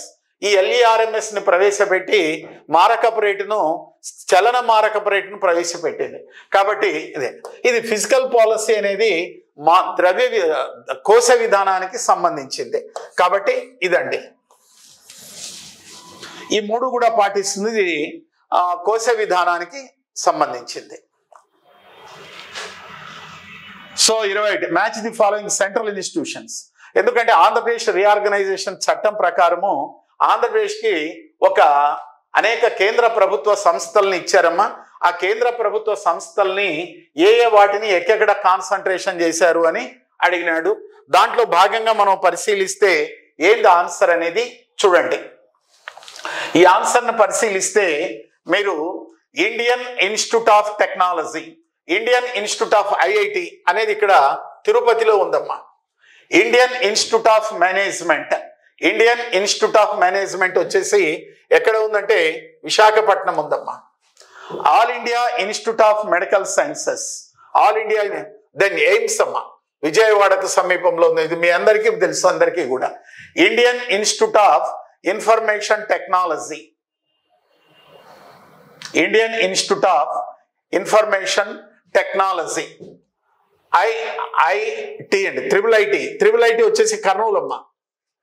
ట్రైబల్ యూనివర్సిటీ విజయనగరం అమ్మ, ట్రైబల్ యూనివర్సిటీ విజయనగరం. ఇదో చూడండి. ఇది అయితే నేను ఎగ్జామినేషన్ క్లాస్లోనూ చెప్పలేదమ్మా, అవుట్ రైట్గా చెప్తాను. నా ఏపీ ఎకానమీలో కూడా లేదు, అట్ ద సేమ్ టైం టెస్ట్లో కూడా కండక్ట్ చేయలేదు. ఎందుకంటే ఆంధ్రప్రదేశ్ పునర్విభజన చట్టం 2014 అడగడేమో అని నేను నేను చెప్పలేదమ్మా. అయితే అక్కడ గతంలో చెప్పాము. ఎందుకంటే లాస్ట్ 2 నోటిఫికేషన్స్ ఉన్నాయి కదా, ఆ 2 నోటిఫికేషన్స్కి చెప్పాను నేను. ఆ చెప్పినటువంటి దాన్ని బట్టి దాని ఆధారంగా ఉంది. నా ప్రీవియస్ నోట్స్లో రాష్ట్రం విడిపోయిన తర్వాత ఉన్నటువంటి నోట్స్ 2 గ్రూప్ 2 ఎగ్జామ్స్ ఉన్నాయి కదా, ఆ నోట్స్లో ఉందండి. ఇది ఆన్సర్ వచ్చేసి ఇదో చూడండి, 2. ఐ థింక్ చాలా మంది ఏరియాని విస్మరించి ఉంటారండి. ఈవెన్ మై సెల్ఫ్ నేను ఇంత డెప్త్ వెళ్ళడు కదా అని చెప్పి నేను ఇవ్వలేదమ్మా దీన్ని. రైట్, ఈ స్టేట్మెంట్స్ చూడండి. India is the largest producer of the milk. Right అండి. India is the second largest producer of the fruits and vegetables. Both statements correct అమ్మా. ఇది ఏపీ ఎకానమీలో. దెన్ ఇండియన్ ఎకానమీలో క్వశ్చన్స్ ఎగ్జామినేషన్లో బాగా నేను కండక్ట్ చేశాను.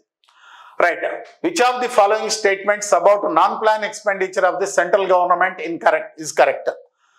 Non plan expenditure, interest payments అమ్మా. ఇంట్రెస్ట్ పేమెంట్స్ ఇది నాన్ ప్లాన్ ఎక్స్పెండిచర్. దీన్ని రెవెన్యూ ఏమంటారు?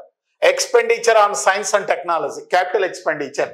Expenditure on agriculture, capital expenditure. None of the above. So ఇది ఆన్సర్ అండి.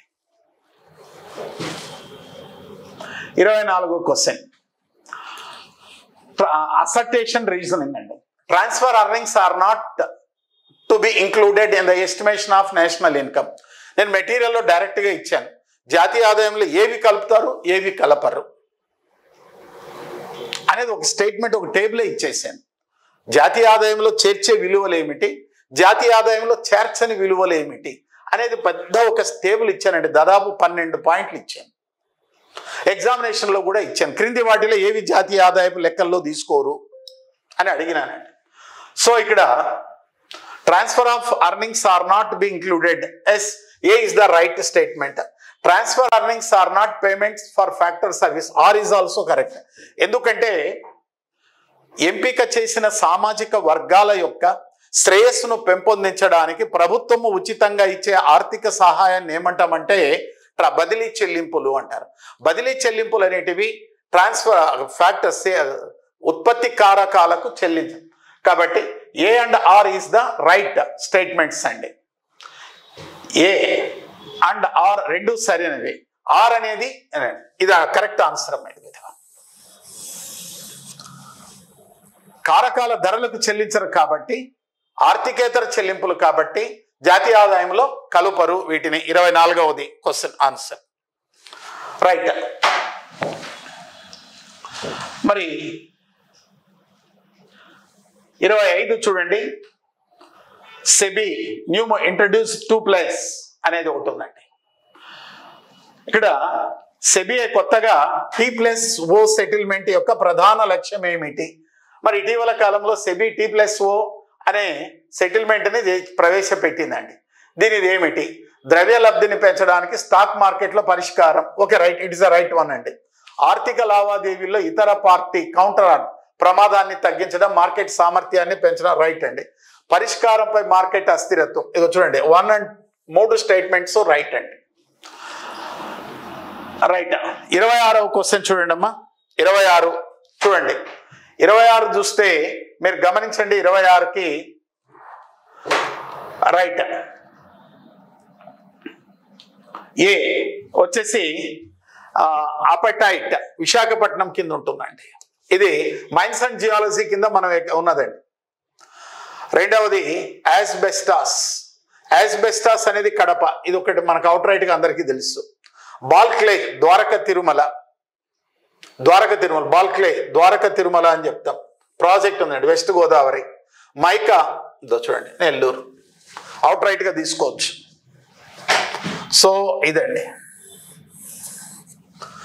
ఎందుకంటే బాల్క్లే ప్రాజెక్ట్ వచ్చేసి ద్వారక తిరుమల వెస్ట్ గోదావరి అంటాము. యాస్బెస్టాస్ కడప, యాస్బెస్టాస్ కడపలో వస్తుంది. మరి ఆ తర్వాత మైకా అంటేనే నెల్లూరు వస్తుంది. మరి ఈ 3 మనకు తెలుసు కాబట్టి ఆటోమేటిక్గా ఎపటైట్ అంటే విశాఖపట్నం. అలా జియోగ్రఫీ ఓరియంటేషన్లో దీన్ని చేయవచ్చునమ్మా.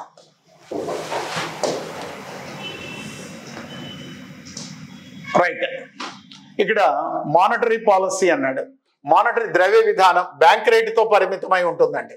ట్రేడ్ పాలసీ ఎగుమతులు దిగుమతులతో ఉంటుందండి. క్రెడిట్ పాలసీ మార్జిన్ల పైన, ఎంపిక చేసిన వస్తువులపై మార్జిన్లు అండి. ఫిజికల్ పాలసీ ట్యాక్స్ రేట్స్ ఉంటాయండి. సో ఆన్సర్ వచ్చేసి మానిటరీ పాలసీ 4 అనేది వస్తుంది, ట్రేడ్ పాలసీ వచ్చేసి 3, ఎక్స్పోర్ట్స్ అండ్ ఇంపోర్ట్ వస్తుంది, క్రెడిట్ పాలసీ 2 వస్తుంది, ఆ తర్వాత ఫిజికల్ పాలసీ. సో ఇది బేసిక్ క్వశ్చన్ అమ్మా, బేసిక్ ఐడియాస్ ఉంటే చాలు. ఈ చదవలవాడ ప్రకాశంలోనండి, ప్రకాశం డిస్టిక్ వస్తుందమ్మా. 26 చదవలవాడ విలేజ్.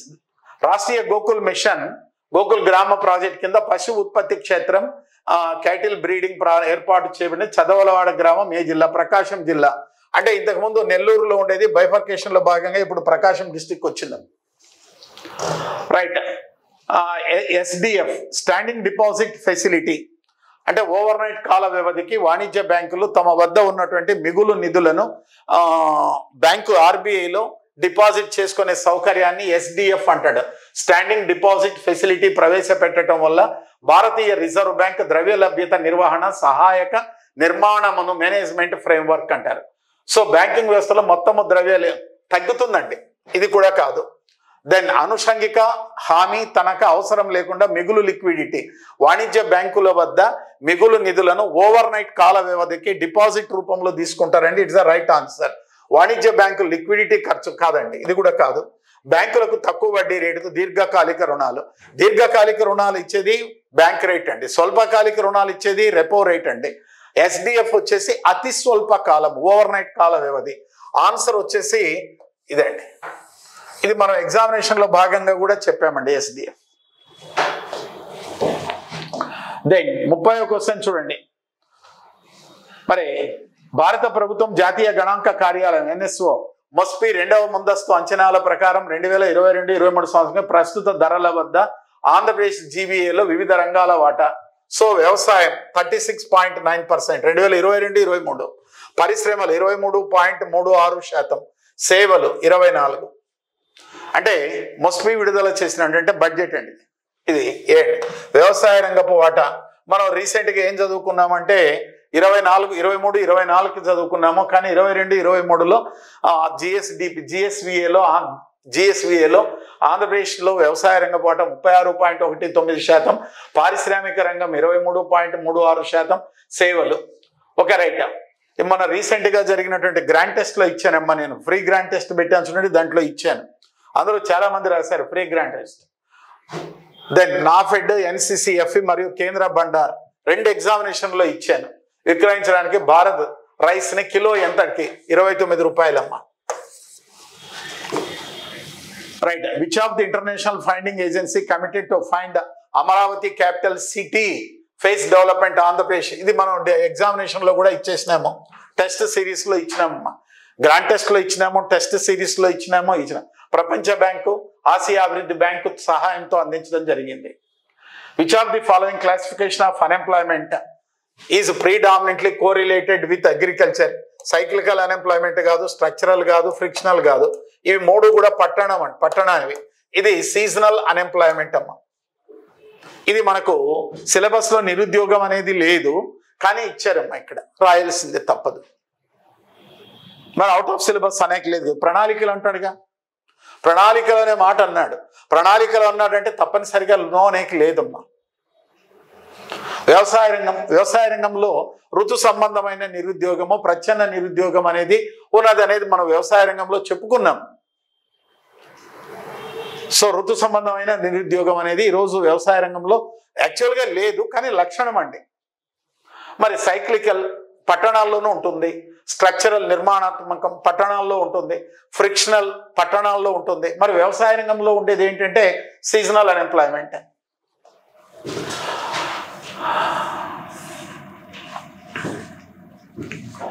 రైట్. 34వ question. Which external funding agency support Andhra Pradesh integrated irrigation and agricultural transformation project? ఇది నేను టెస్ట్ సిరీస్ లో భాగంగా పెట్టానండి. ప్రపంచ బ్యాంకు ఆర్థిక సహాయంతో ఆంధ్రప్రదేశ్ సమీకృత నీటిపారుదల వ్యవసాయ పరివర్తన ప్రాజెక్ట్ అండి. ప్రపంచ బ్యాంక్. ఇది చూడండి, ఇది ఆన్సర్.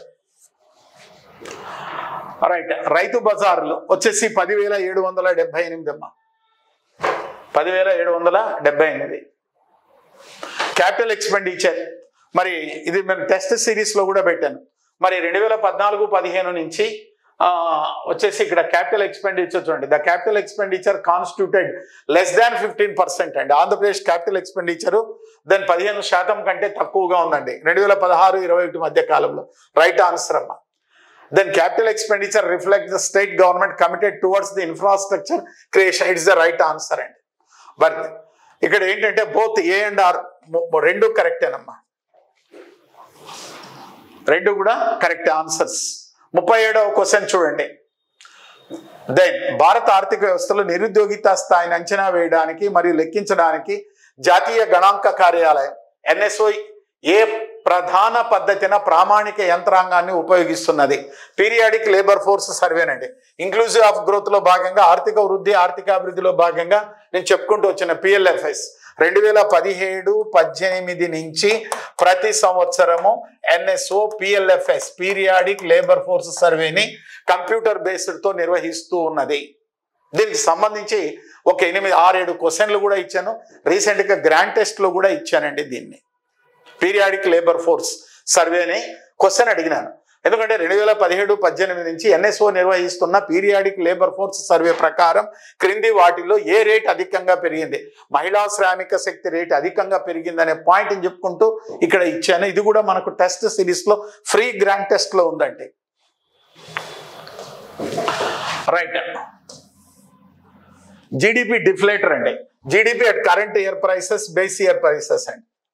అంటే జీడిపి డిఫ్లేటర్ ఏంటంటే వర్తమాన ధరలు, వర్తమాన సంవత్సరపు ధరలు, ఆధార సంవత్సరపు ధరలు, అంటే నిజ జాతీయ ఆదాయము వాస్తవ జాతీయ ఆదాయముల మధ్య గల నిష్పత్తిని జీడిపి డిఫ్లేటర్ అంటాడు. ఇది బేసిక్స్ అమ్మాయి. చూడండి, ఇది క్వశ్చన్ 38. మరి అసర్టేషన్ చూడండి.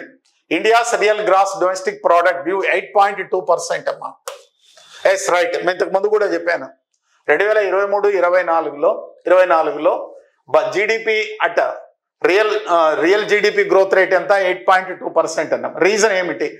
The focus on maintaining macro economic stability, స్థూల ఆర్థిక స్థిరత్వం, ensure that these challenges had minimal impact on Indian economy. ప్రపంచ మరియు బాహ్య సవాళ్లు ఉన్నప్పటికీ 2023-24లో భారతదేశ వాస్తవ జీడిపి 8.2% వృద్ధి చెంది. It's the right one. స్థూల ఆర్థిక స్థిరత్వము కొనసాగించడంపై దృష్టి కేంద్రీకరించడం వల్ల ఈ సవాళ్లను భారత ఆర్థిక వ్యవస్థ ఏ అండ్ ఆర్ కరెక్ట్. ఏ సరైన వివరణ. ఇగో చూడండి. మరి 40వ ప్రశ్న చూడండి. భారత ప్రభుత్వం 2024-25 సవరించిన అంచనాల ప్రకారం జీడిపిలో ఆర్థిక లోటు విత్త లోటు వచ్చేసి 4.8%. ఫిజికల్ డిఫిసిట్ 4.8% ఉంది. 2025-26 ఆర్థిక లోటు కన్నా అధికం. 2025-26లో 4.4% ఉందండి. 4.4% ఉంది. ఎక్కువే కదా. చూడండి, ఏది ఆన్సర్? ప్రకటన ఏ మాత్రమే సరైనది, ప్రకటన బి మాత్రమే సరైనది. రెండు ప్రకటనలు సరైనటువంటి. ఇది 2025-26 ఆర్థిక లోటు కంటే అధికంగా ఉంది. రెండు కరెక్ట్. ఇది చూడండి, నీకు ఎప్పుడు 25-26 బడ్జెట్ కూడా అడిగాడు.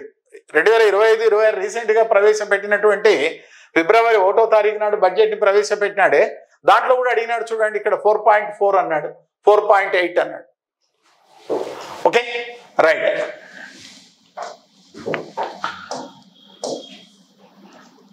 Okay right. సో రిజర్వాయర్లు అండి. నేనైతే ఇక్కడ టెస్ట్ సిరీస్లో చెప్పానమ్మా, మీకు జియోగ్రఫీ నేపథ్యంలో కూడా అడుగుతారని చెప్పేసి ఒక 4 మ్యాచ్ ది ఫాలోయింగ్స్ ఇచ్చానమ్మా. ఈ ప్రాజెక్టులకు సంబంధించి మ్యాచ్ ది ఫాలోయింగ్. ఎందుకంటే 5 గ్రాండ్ టెస్టులు పెట్టినాము. ఒక గ్రాండ్ టెస్ట్ వచ్చేసి 4 గ్రాండ్ టెస్టుల్లో ఏపీ ఎకానమీ ఉంది. ఆ ఏపీ ఎకానమీ 4 గ్రాండ్ టెస్టుల్లో కూడా ఒక్కొక్క గ్రాండ్ టెస్ట్లో కొన్ని వీటిని రిజర్వాయర్లు దాని ఆధారంగా ఇచ్చాను. అదేవిధంగా మెటీరియల్ ఇచ్చేటప్పుడు కూడా PDF కూడా ఫార్వర్డ్ చేశాను మీకు. ఈవెన్ అందరికీ ఇచ్చేసాను. ఈ ప్రాజెక్టులు కూడా చూసుకోండి. జాగ్రఫీ నేపథ్యం. సోమశిల అంటే రిజర్వాయర్ పెన్నానండి. తోటపల్లి, నాగావళి, ఇదిగో చూడండి. అన్నమయ్య ప్రాజెక్ట్, అన్నమయ్య కడప జిల్లా చెయ్యేరు, రైట్. దెన్ మన్నేరు, రాళ్లపాడు, మరి సోమశిల ప్రాజెక్టు వచ్చేసి పెన్నానండి. Somasila project Penna. Okay right. Somasila Penna వస్తుంది. తోటపల్లి 4 వస్తుందండి. తోటపల్లి 4 వస్తుంది. అన్నమయ్య 1 వస్తుంది. ఇదిగో చూడండి ఇక్కడ తీసుకోండి అమ్మా.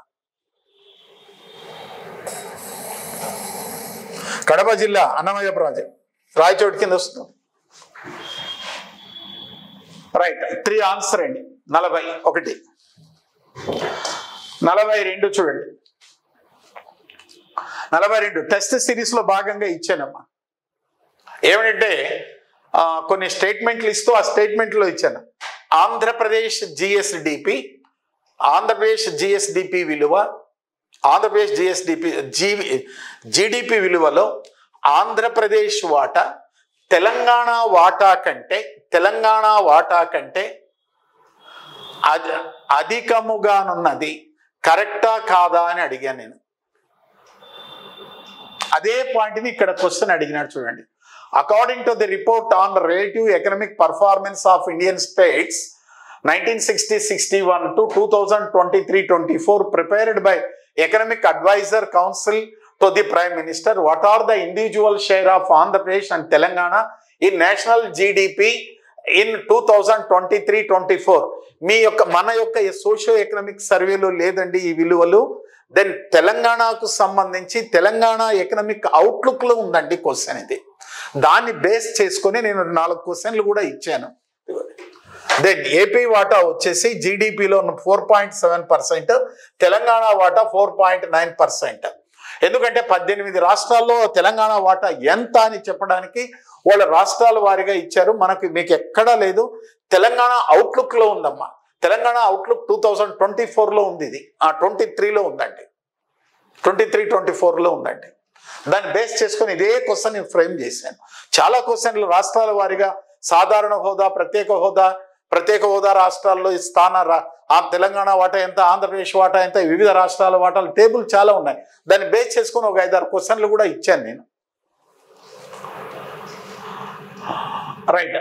Which initiative was launched to provide tap water connection to every rural house hold by 2024? మరి 2028కి పెంచినారమ్మా. ఇది ప్రతి గ్రామీణ కుటుంబానికి పైప్ నెట్వర్క్ ద్వారా రక్షిత మంచినీరు అందించడానికి జల్ జీవన్ మిషన్. మనం ఇది డిస్కషన్ 10 సార్లు చేశాం. దీన్ని 2028కి పెంచారు. రైట్. మారకపు రేటు అంటే దీన్ని డెఫినేషన్ కూడా చెప్పానమ్మా నేను. ఒక రూపాయిని ఏ రేటుతో విదేశీ కరెన్సీలోకి మార్పిడి చేసుకుంటామో దాన్ని మారకపు రేటు. రైట్. ఇది ఆన్సర్ అండి. క్రింది పట్ల డైరెక్ట్ కోట్ అనేది ఒక యూనిట్ హోమ్ కరెన్సీకి మార్పిడి చేయగల విదేశీ కరెన్సీ యొక్క యూనిట్ల సంఖ్య. ఇది అన్రిలేటెడ్ అమ్మా. విదేశీ కరెన్సీకి సంబంధించి దేశం తన కరెన్సీని నిర్వహించే వ్యవస్థను మారకపు రేటు పాలన ఎక్స్చేంజ్ రేట్ అడ్మినిస్ట్రేషన్ అంటామండి. ఈ మారకపు రేటు పాలన liberalised exchange rate management system అన్నాం చూడండి. Liberalised LERMS. ఇదిగో చూడండి LERMS. ఇదో చూడండి liberalised exchange rate management policy system అంటారు. దీంట్లో 2 రేట్లు ఉన్నాయండి. ఫ్లోటింగ్ రేటు, స్థిర మారకపు రేటు. స్థిర మారకపు రేటుని అధికారిక మారకపు రేటు అంటాడు. ఫ్లోటింగ్ రేటుని చలన మారకపు రేటు అంటాడు. మనం చాలా సందర్భాల్లో దీని గురించి డిస్కషన్ చేశాము. క్లాసెస్లో కూడా నేను చెప్పాను. టెస్ట్ సిరీస్లో భాగంగా కూడా కండక్ట్ చేశానండి. దెన్ ఇక్కడ 45వ క్వశ్చన్ చూడండి. అండర్ ద ఇండస్ట్రియల్ పాలసీ 1991 అని అడిగినాడు. The mandatory convertibility clause is applicable to all term loans. కాదండి. The mandatory convertible clause applicable to term loans more than 10 years. Okay, ఇది కాదండి. The mandatory convertible clause is applicable term loans of less than 10 years. ఇది కాదండి. Mandatory convertible clause is no longer applicable. ఎందుకంటే 1992-93కు పూర్వము then convertibility అంటే రూపాయిని విదేశీ కరెన్సీలోకి కానీ విదేశీ కరెన్సీని రూపాయిలోకి కానీ మార్పిడి చేసుకోవాలంటే స్థిర మారకపు రేటు ద్వారానే చేసుకోవాలి. అది కరెంట్ అకౌంట్కి కావచ్చు, క్యాపిటల్ అకౌంట్కి కావచ్చు, లోన్కి కావచ్చు, whatever it may be కావాలా. అయితే 1992-93లో liberalised exchange rate management system పెట్టినప్పుడు దీన్ని కన్వర్టబిలిటీ అనేది తప్పనిసరి కాదు అనేది తీసేశాడండి. సో ఇది ఫోర్త్ ఆన్సర్ అండి. తప్పనిసరి కన్వర్టబిలిటీ ఇకపై వర్తించదు, ఆప్షనల్ వర్తిస్తుందండి. According to the AP industrial policy 4.0, మరి స్ట్రైట్ క్వశ్చన్ అండి. నేను టెస్ట్ సిరీస్లో చెప్పాను 2024-29 one of the following statement is not correct with regard to MSME. MSME policy ఉంది కదా, MSME పాలసీకి సంబంధించి 4 స్టేట్మెంట్లు ఇచ్చినాడు. ఆ 4 స్టేట్మెంట్లు సరికానిది ఏమిటి? ఉద్యమ డేటాబేస్ 2020 జూలైలో ఉద్యమ పోర్టల్ అనేది MSME మంత్రిత్వపు శాఖ ఏర్పాటు చేసిందమ్మా. దీని కింద దేశం మొత్తం ఉన్నటువంటి, దీనిపై నేను క్వశ్చన్ కూడా ఇచ్చాను, MSMEల సంఖ్య ఆంధ్రప్రదేశ్లో 7-9 లక్షలు అయినాయండి. ఇది రైట్ ఆన్సర్ అండి. MSME ఎక్కువ భాగం 79% వరకు MSMEలు సర్వీస్ సెక్టార్లో ఉన్నాయి. It's the right answer. ఏపీలో 28 ప్రత్యేక MSME పార్కులు ఉన్నాయి. It's the right answer. APGSDPలో MSME వాటా 33 కదా, 38% అండి. ఇది సో 4వది. ఇది మనకు MSME పాలసీలో ఉందండి. మన ఇటీవల కాలంలో MSME పాలసీ ఉంది, స్వర్ణాంధ్రలో కూడా ఉందండి. ఇది రైట్. నెక్స్ట్, ఇది మన రీసెంట్గా ఇచ్చినటువంటి ఫ్రీ గ్రాండ్ టెస్ట్లో ఇచ్చాను. ఈ క్వశ్చన్ స్ట్రైట్గా ఇచ్చాను. Budget processing which demands each manager to justifies entire budget in detail from beginning. ప్రతి మేనేజర్ తన మొత్తం బడ్జెట్ని మొదటి నుండి వివరంగా సమర్థించమని కోరే బడ్జెట్ జీరో బేస్డ్ బడ్జెట్ అమ్మా. మన టెస్ట్ సిరీస్ ఎవరైనా ఫ్రీ గ్రాండ్ టెస్ట్ రాసి ఉంటే దాంట్లో స్ట్రైట్ క్వశ్చన్ ఇది. So industrial policy right. Industrial పాలసీకి సంబంధించి ఆంధ్రప్రదేశ్ పారిశ్రామిక విధానం 4.0 24-29 ప్రకారం క్రింది వాటిలో ఏది ఏపీ ప్రభుత్వ పరిశ్రమలకు అందించే ప్రామాణిక ప్రోత్సాహకం? డీకార్బనైజేషన్ సబ్సిడీ 6% అండి. భూమి కొనుగోలు, భూమి షెడ్లు, భవనాల లీజుపై ఎస్, ఇది కూడా కరెక్టేనమ్మా. భూమార్పిడి 100% రియంబర్స్మెంట్ అండి.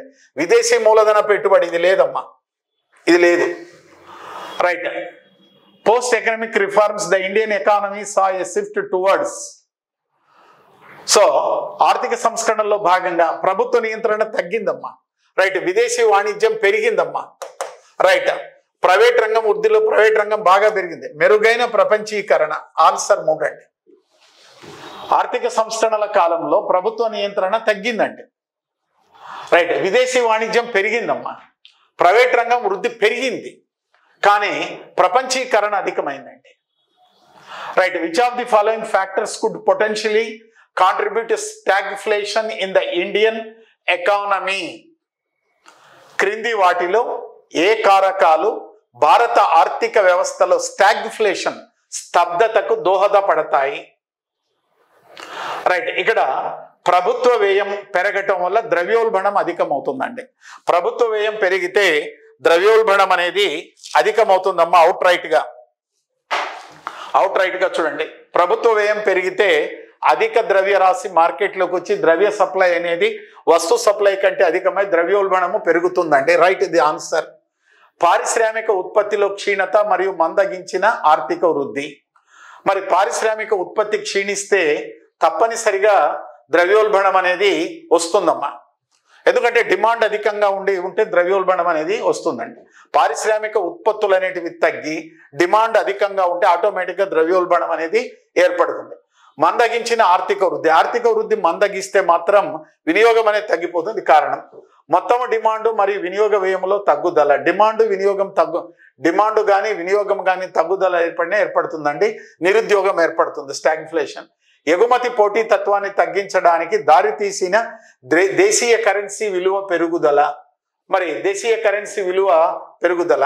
సో కాబట్టి A correct, B correct, C correct, D correct అండి.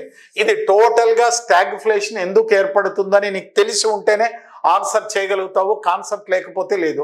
ఒకవేళ కళ్ళు మూసుకొని 4 అని చెప్తే పెట్టేయచ్చు, ఎట్లయినా పెట్టవచ్చునండి. ఇది రైట్. నెక్స్ట్ 51వ క్వశ్చన్ చూడండి. హై పవర్ మనీ చూడండి ఇక్కడ. Which of the following are used for measuring the high power money supply H by RBI in India? ప్రజల వద్ద గల కరెన్సీ, బ్యాంకుల వద్ద గల డిపాజిట్లు కాదండి. వాణిజ్య బ్యాంకుల వద్ద నగదు నిల్వలు ప్లస్ ఆర్బీఐ వద్ద ఉన్న ఇతర డిపాజిట్లు. వాణిజ్య బ్యాంకుల వద్ద గల నగదు నిల్వలు, ప్రజల వద్ద గల కరెన్సీ, వాణిజ్య బ్యాంకుల వద్ద నగదు నిల్వలు, ఆర్బీఐ ఉన్న ఇతర డిపాజిట్లు. మూడవదండి high powered money.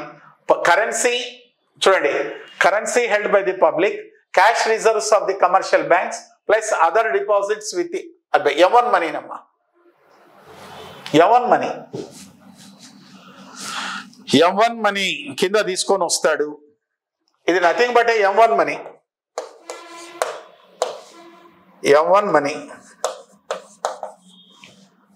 C plus then C plus currency with the public అనేది ఉంటుంది కదా. C ప్లస్ వాణిజ్య బ్యాంకుల వద్ద గల నగదు నిల్వలు, డిమాండ్ డిపాజిట్స్ ప్లస్ ఓడి. దీన్నే ఇలా రాశాడమ్మా.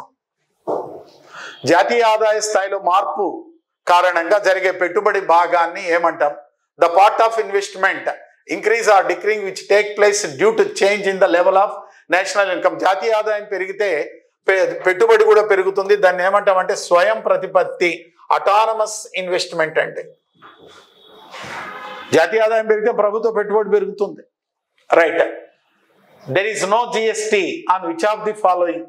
జిఎస్టీ కింద ఏమిటి? పెట్రోల్ డీజిల్ మినహాయించినారు, లిక్కర్ మద్యం మినహాయించినారు, విద్యుత్ సరఫరా పైన లేదు, దాతృత్వపు సంస్థలు పైవన్నీనండి ఆన్సర్. ఇదో చూడండి, ఇవన్నిటినీ జిఎస్టీ నుంచి ఎగ్జంప్షన్ చేశారు. మరి 2023-24 4వ త్రైమాసికంలో కరెంటు ఖాతాలో మిగులు ఏర్పడిందమ్మా. ఫస్ట్ టైం మిగులు ఏర్పడింది. దీనికి కారణం సేవల ఎగుమతుల పెరుగుదల. అవుట్ రైట్ గా ఇచ్చాను ఈ క్వశ్చన్.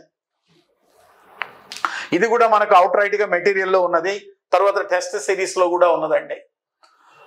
సో ఇదైతే మనకి ఎక్కడ మనం డిస్కషన్ లేదమ్మా. 52వ క్వశ్చన్ కూడా డిస్కషన్ లేదు. ఇది M1 మనీ డిస్కషన్ లో ఉంది. రైట్. 55వ క్వశ్చన్ చూడండి. ఫారిన్ కరెన్సీ రిజర్వ్స్ మనం అవుట్ రైట్ గా డిస్కషన్ చేసాం. ఫారిన్ కరెన్సీ వచ్చేసి విదేశీ కరెన్సీ, స్పెషల్ డ్రాయింగ్ రైట్స్, బంగారము, రిజర్వ్ ట్రాంచ్ స్థానము పైవన్నీనండి. 4 ఉంటాయండి. ఫారిన్ కరెన్సీ రిజర్వ్స్ అధికారాల పరిష్కార ఖాతా కింద మనం చెప్పామా. Which of the following are the major provisions of industrial policy? Licensing అనేది ముఖ్యమండి. ఎక్స్పాన్షన్ ఆఫ్ పబ్లిక్ సెక్టార్, ప్రభుత్వ రంగ విస్తరణకు అధిక ప్రాధాన్యత ఉంది. చిన్న తరహా పరిశ్రమలు, చూడండి ఇది కరెక్ట్ అమ్మా. అన్ని కరెక్ట్ ఆన్సర్స్ ఇక్కడ, అన్ని కరెక్ట్ ఆన్సర్స్.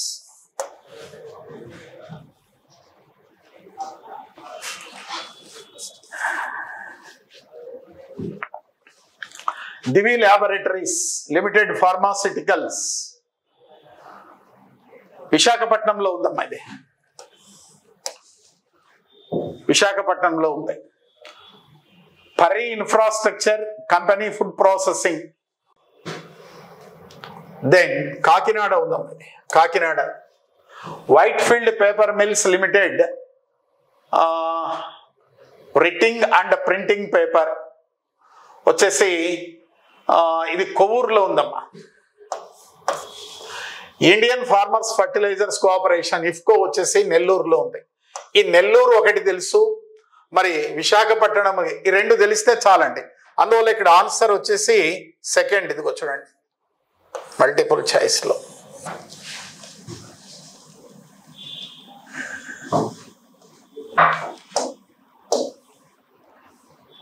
రైట్. ఇక్కడ మనం ఇది కూడా క్వశ్చన్స్ ఇచ్చామంటే టెస్ట్ సిరీస్ లో భాగంగా దీని కూడా స్ట్రైట్ క్వశ్చన్. వ్యవసాయం అనుబంధపు రంగాలు 1.69%. దెన్ పారిశ్రామిక రంగం వచ్చేసి ఏమిటి?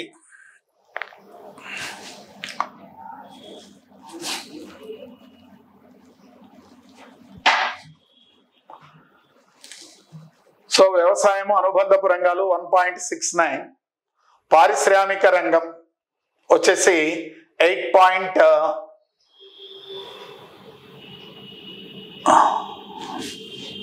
ఒక్క నిమిషం అమ్మా.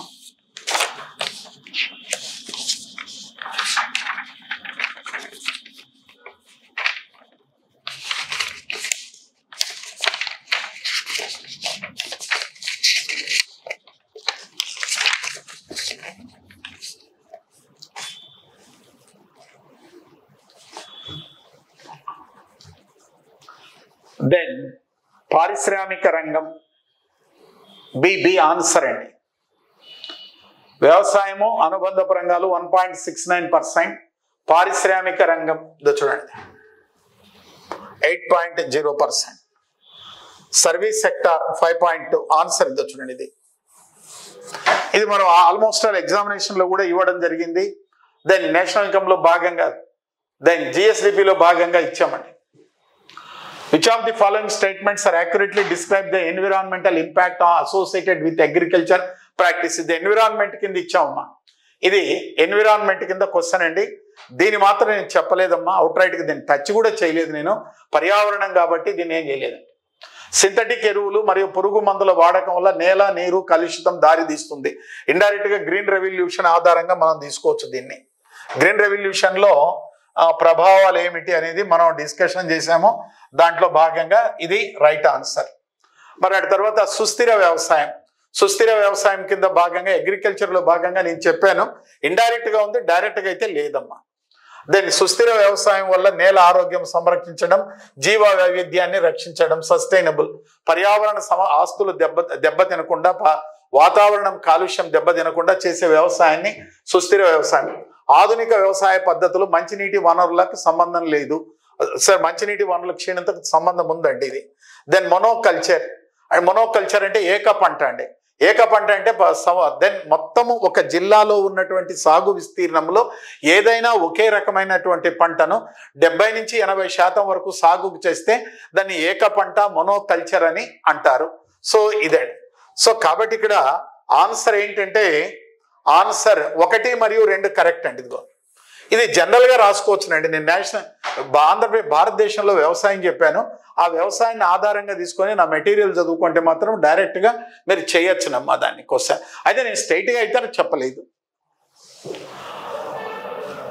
ఓకే, ఎలక్ట్రానిక్ మ్యానుఫ్యాక్చరింగ్ పాలసీ 4.24 లక్ష్యము కానిది ఇది. దెన్ రాష్ట్రంలో 50 బిలియన్ అంటే రాష్ట్రంలో ఉత్పత్తిని 50 బిలియన్లకు పెంచటం కరెక్ట్. పెట్టుబడులు ఆకర్షించటం 5 లక్షల మందికి, ఇవన్నీ కూడా ఉన్నాయండి. ఇది లేదమ్మా. తొలిసారిగా 2 లక్షల వ్యవస్థాపిత సృష్టి లేదు, 4వది లేదు. Answer so 64 answer.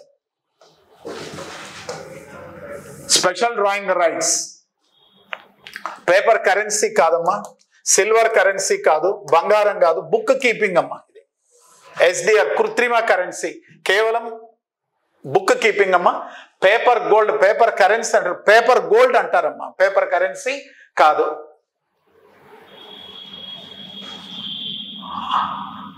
Then Andhra Pradesh చూడండి, భారతదేశంలో ఆయిల్ పామ్ ఉత్పాదకతలో ఆంధ్రప్రదేశ్ 1వ స్థానంలో ఉంది. రైట్, స్ట్రైట్ క్వశ్చన్ చెప్పేశాను నేను. భారతదేశంలో మామిడి పండ్ల ఉత్పాదకతలో ఆంధ్రప్రదేశ్ 2వ స్థానంలో ఉంది. కరెక్ట్ అండి. 2 వ్యాఖ్యానాలు కరెక్ట్ అమ్మా. అయితే చూడండి, మనం స్ట్రైట్గా చెప్పేశాం దీన్ని. ఇది పూర్వోదయ బడ్జెట్లో భాగంగా చెప్పాము, ఆ తర్వాత క్వశ్చన్ల రూపంలో కూడా చెప్పాము. Purvodaya scheme aims to improve infrastructure in the eastern part of the India. 5 రాష్ట్రాల కింద తీసుకొని వస్తాడు. Right, it is a right answer. It deals with Bhagalpur express highway. Right, Bhagalpur ఇది బీహార్లో ఉందమ్మా, ఎక్స్ప్రెస్ హైవేస్ కింద వస్తుంది. Right, New Delhi Kolkata industrial corridor లేదమ్మా. The primary goal of the scheme గుజరాత్కి లేదమ్మా. సో 1 and 2 మాత్రమే కరెక్ట్. ఇది పూర్వోదయ 2024-25 యాక్చువల్గా 1975లో తీసుకొస్తారు, 75-76లో దాన్ని ఇప్పుడు పూర్వోదయ ప్రణాళికగా తీసుకొని తీర ప్రాంత అంటే 5 రాష్ట్రాలు తీసుకుంటారు. బీహార్, జార్ఖండ్, మరి ఆ తర్వాత వెస్ట్ బెంగాల్, ఆంధ్రప్రదేశ్ తీసుకొని దాంట్లో భాగంగా తీసుకొస్తారమ్మా. మౌలిక వసతులను కల్పిస్తారు.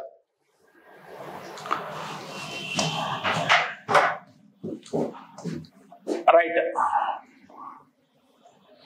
Which of the following does India faces managing it's oil consumption అంటే నీకు ఇక్కడ చమురు వినియోగాన్ని నిర్వహించడంలో భారతదేశం ఎలాంటి సవాళ్లను ఎదుర్కొంటుంది? నీకు అప్లికేషన్ పార్ట్ అమ్మా ఇది. దేశీయ ఇంధన డిమాండ్ ఉన్నదండి, ఎందుకు లేదు? స్థిరమైన అంతర్జాతీయ చమురు ధరలు, ఇది కూడా కాదండి. సప్లై చైన్ మరియు అంతరాయాల మధ్య, ఇదే ఆన్సర్ అమ్మా. ఇది జనరల్ గా రాసేయచ్చు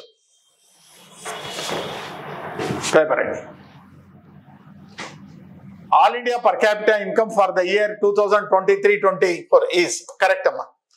2023-24 సంవత్సరానికి ప్రొవిజనల్ ఎస్టిమేషన్ భారతదేశం యొక్క తలసరి ఆదాయం 1,84,205 రూపాయలు. కరెక్ట్ అమ్మా. ఇది మనం చాలా సందర్భాల్లో కూడా ఎగ్జామ్లో కానీ టెస్ట్లో కానీ రకరకాలుగా పెట్టాం. పై మొత్తం భారతదేశం తలసరి ఆదాయం ఆంధ్రప్రదేశ్ తలసరి ఆదాయం కంటే తక్కువ. ఎస్ కరెక్ట్ అమ్మా, ఇది కూడా కరెక్టే. ఎప్పుడు కూడా 2014-15 నుంచి ఆంధ్రప్రదేశ్ తలసరి ఆదాయం అనేది జాతీయ సగటు కంటే అధికంగా ఉంది. మనం ఎగ్జామినేషన్లో కూడా ఇచ్చాము.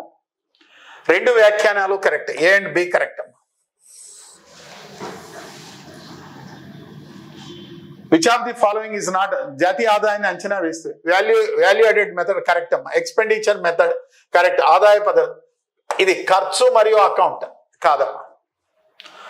రైట్. ఫ్యాక్టరీల చట్టం 1948 ప్రకారం కర్మాగార వ్యవహారాలపై అంతిమ నియంత్రణ కలిగి ఉన్న వ్యక్తిని ఇలా పిలుస్తారు. ఆక్యుపైర్ అంటారమ్మా. ఆక్యుపైర్ అంటే నేనైతే చెప్పలేదు కానీ మేము చదువుకునే రోజుల్లో చదువుకున్నాను. నేను సివిల్ సర్వీస్ ప్రిపేర్ అయ్యేటప్పుడు కూడా దీన్ని చదువుకున్నానమ్మా. నేను గ్రూప్ 1 సివిల్ సర్వీస్ ప్రిపేర్ అయ్యాను. ఆ సందర్భంలో భాగంగా కాన్సెప్ట్ బేస్తో మేము చదువుకున్నాము. నేనైతే ఇంత డీటెయిల్ ఇంత డెప్త్ చెప్పలేదమ్మా నేను. ఆక్యుపైర్ అంటే ఈ కర్మాగార ఫ్యాక్టరీల చట్టం ప్రకారము ఈ కర్మాగారాల్లో ఆరోగ్యము, విద్య, వైద్యము, గృహ వసతి, పారిశుద్ధ్యము మొదలైనటువంటి వాటిపై కాన్సన్ట్రేషన్ చేయాలండి ఫ్యాక్టరీల చట్టం. దాన్ని ఆక్యుపైర్ అంటారు. ఇది నేను కూడా చదువుకునేటప్పుడు చెప్పాం కానీ నేనైతే చెప్పలేదు. ఫస్ట్ 2007లో చెప్పాము. ఇప్పుడు డీటెయిల్డ్గా చెప్పాము. సిలబస్ తక్కువగా ఉండేది. ఎందుకంటే 2007 అంటే 6-7 వరకు మాత్రమే ఇండియన్ ఎకానమీ ఉండేదండి, అంతే. మొదటి గ్రూప్ 1కి, గ్రూప్ 2, గ్రూప్ 1లకి 2000 అంటే ఇన్ని పెద్ద ప్రోగ్రామ్స్ ఇంత ఎలాబరేట్గా లేదు. ఒక 120-130 క్లాసులు నోట్స్తో సహా అయిపోయేది, లిమిటెడ్గా ఉండేది. అప్పుడు చెప్పాము ఇక్కడ డీటెయిల్డ్గా. రైట్. ఇక్కడ జిఎస్టి కౌన్సిల్ చూడండి అమ్మా. జిఎస్టి కౌన్సిల్కి సంబంధించి స్టేట్మెంట్లో ఏవి తప్పు అంటాడు. జిఎస్టి కౌన్సిల్ అనేది భారత రాజ్యాంగంలోనే 269A అంటాడు, కానీ 279 అమ్మా. ఇది 279 కాన్స్టిట్యూషన్ మీ అందరికీ తెలిసింది. జిఎస్టి కౌన్సిల్ బాధ్యత వస్తువులు మరియు సేవల పన్నుకు సంబంధించి సమస్యలపై సిఫార్సు చేస్తుందమ్మా. రైట్, ఇది కరెక్ట్. ఇది ప్రతి రాష్ట్రానికి సమాన ఓటు ఉండదు. అన్ని రాష్ట్రాలకి సమాన ఓటు ఉంటుందండి. జిఎస్టి కౌన్సిల్లో ప్రతి రాష్ట్రానికి సమాన ఓటు ఉందండి. ఈక్వల్ ఓటు అమ్మా, equal vote. Right. GST council యొక్క నిర్ణయాలు హాజరైన ఓటింగ్ అనేది 2/3 అమ్మ. ఓట్లలో 4 కాదు, 2/3. కాబట్టి 3 and 4 అనేటివి రాంగ్ ఆన్సర్స్ అమ్మా. మరి కరెక్ట్ ఆన్సర్ ఏంటంటే 1 and 2 నమ్మా. కరెక్ట్ ఆన్సర్ వచ్చేసి 1 and 2.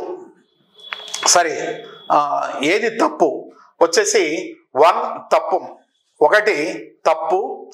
రైట్. 1 and 4 అమ్మ ఇద్దాం. సరే, 1 and 4 కాదు, 1 and 3 ఇద్దాం.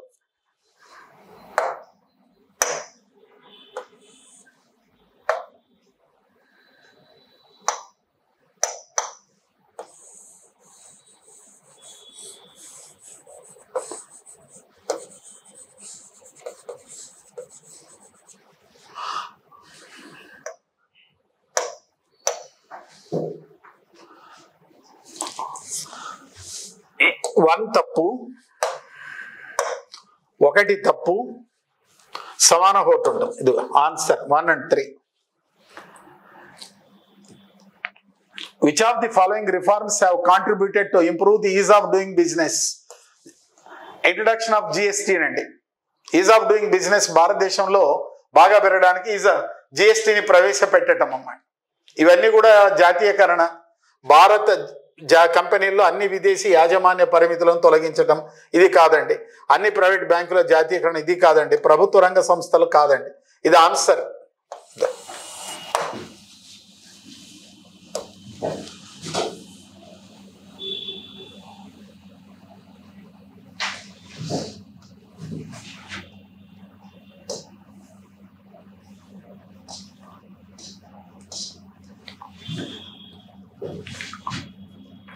క్వశ్చన్ చూడండి.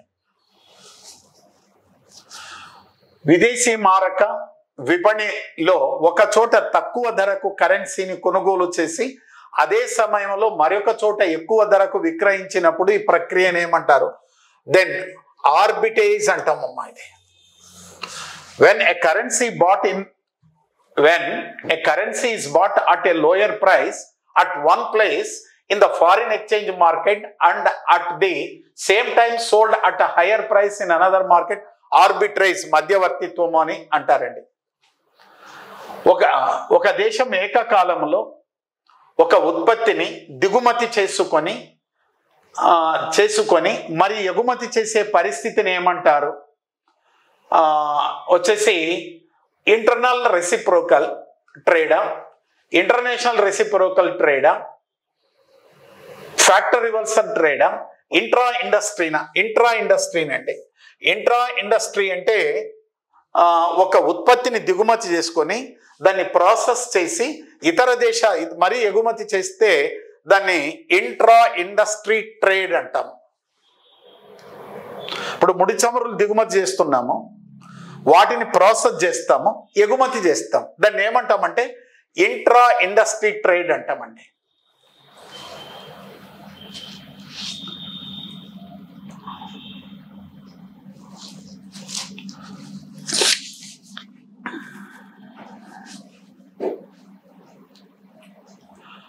రెండు 2024-25లో విదేశీ పోర్ట్ఫోలియో ఇన్వెస్ట్మెంట్ గురించి క్రింది ప్రకటనలలో ఏది సరైనది? Okay, which of the following statements is are correct about foreign portfolio investments in 2024-25? FPI, foreign portfolio investments అంటే ఎఫ్ఐ బాహ్య తరలింపులు ఉన్నప్పటికీ భారత రూపాయి తక్కువ అస్థిరత్వముతో ఇరుకైన శ్రేణిలో కదిలినది.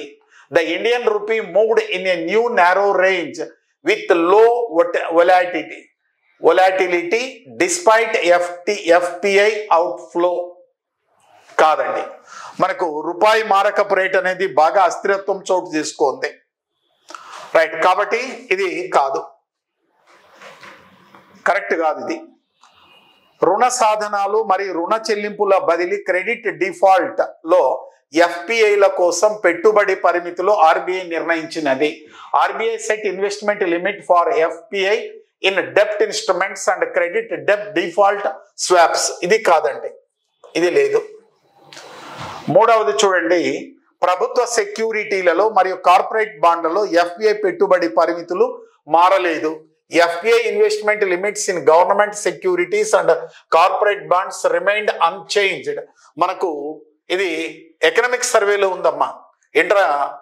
వచ్చేసి ఇంటర్నేషనల్ ఎక్స్టర్నల్ రిలేషన్స్ లో భాగంగా ఉన్నది. కాబట్టి ఇక్కడ ఇదండి. సో ఇదండి, మరి అనుమతించిన పరిమితులను మించి ఎఫ్బిఐ పెట్టుబడులను తిరిగి ఆర్బీఐ కార్యనిర్వహణ వ్యూహం. దెన్ అన్ని కరెక్ట్. ఇక్కడ అన్ని కరెక్ట్ అంశాలు ఇవన్నీ కూడా కరెక్ట్ గా కింద వస్తాయి. 3 ఆన్సర్ అండి. ఇది మొత్తం ఇదంతా కూడా ఎకనామిక్ సర్వేలో ఉంది. అయితే నేనైతే ఈ విషయాలు చెప్పలేదమ్మా, క్లాస్లోనూ చెప్పలేదు. At the same time test series లో కూడా ఇంత డెప్త్ వెళ్ళలేదు నేను. రైట్, 73వ క్వశ్చన్ చూడండి. Devaluation will lead improvement in balance of trade. Then స్థిర మారకపు రేటును తగ్గిస్తే అంతర్జాతీయ మార్కెట్లో మన ఎగుమతుల ధరలు తగ్గి ఎగుమతులు పెరుగుతాయి. మన దిగుమతుల ధరలు పెరిగి దిగుమతులు తగ్గి బ్యాలెన్స్ ఆఫ్ ట్రేడ్ వాణిజ్య లోటు అనేది ఏమవుతుంది? మెరుగుపడుతుంది. Right answer. Devaluation will lead to increase in price of exports. స్థిర మారకపు రేటును మనంతగా మనము తగ్గించుకుంటే అంతర్జాతీయ మార్కెట్లో మన ఉత్పత్తుల ధరలు అనేటివి తగ్గిపోతాయి. ఇది నేను డీటెయిల్డ్గా చెప్పాను. Right, both A and R true and R is the correct explanation of A. A and R are true. R is not correct explanation of A. A is true and R is false.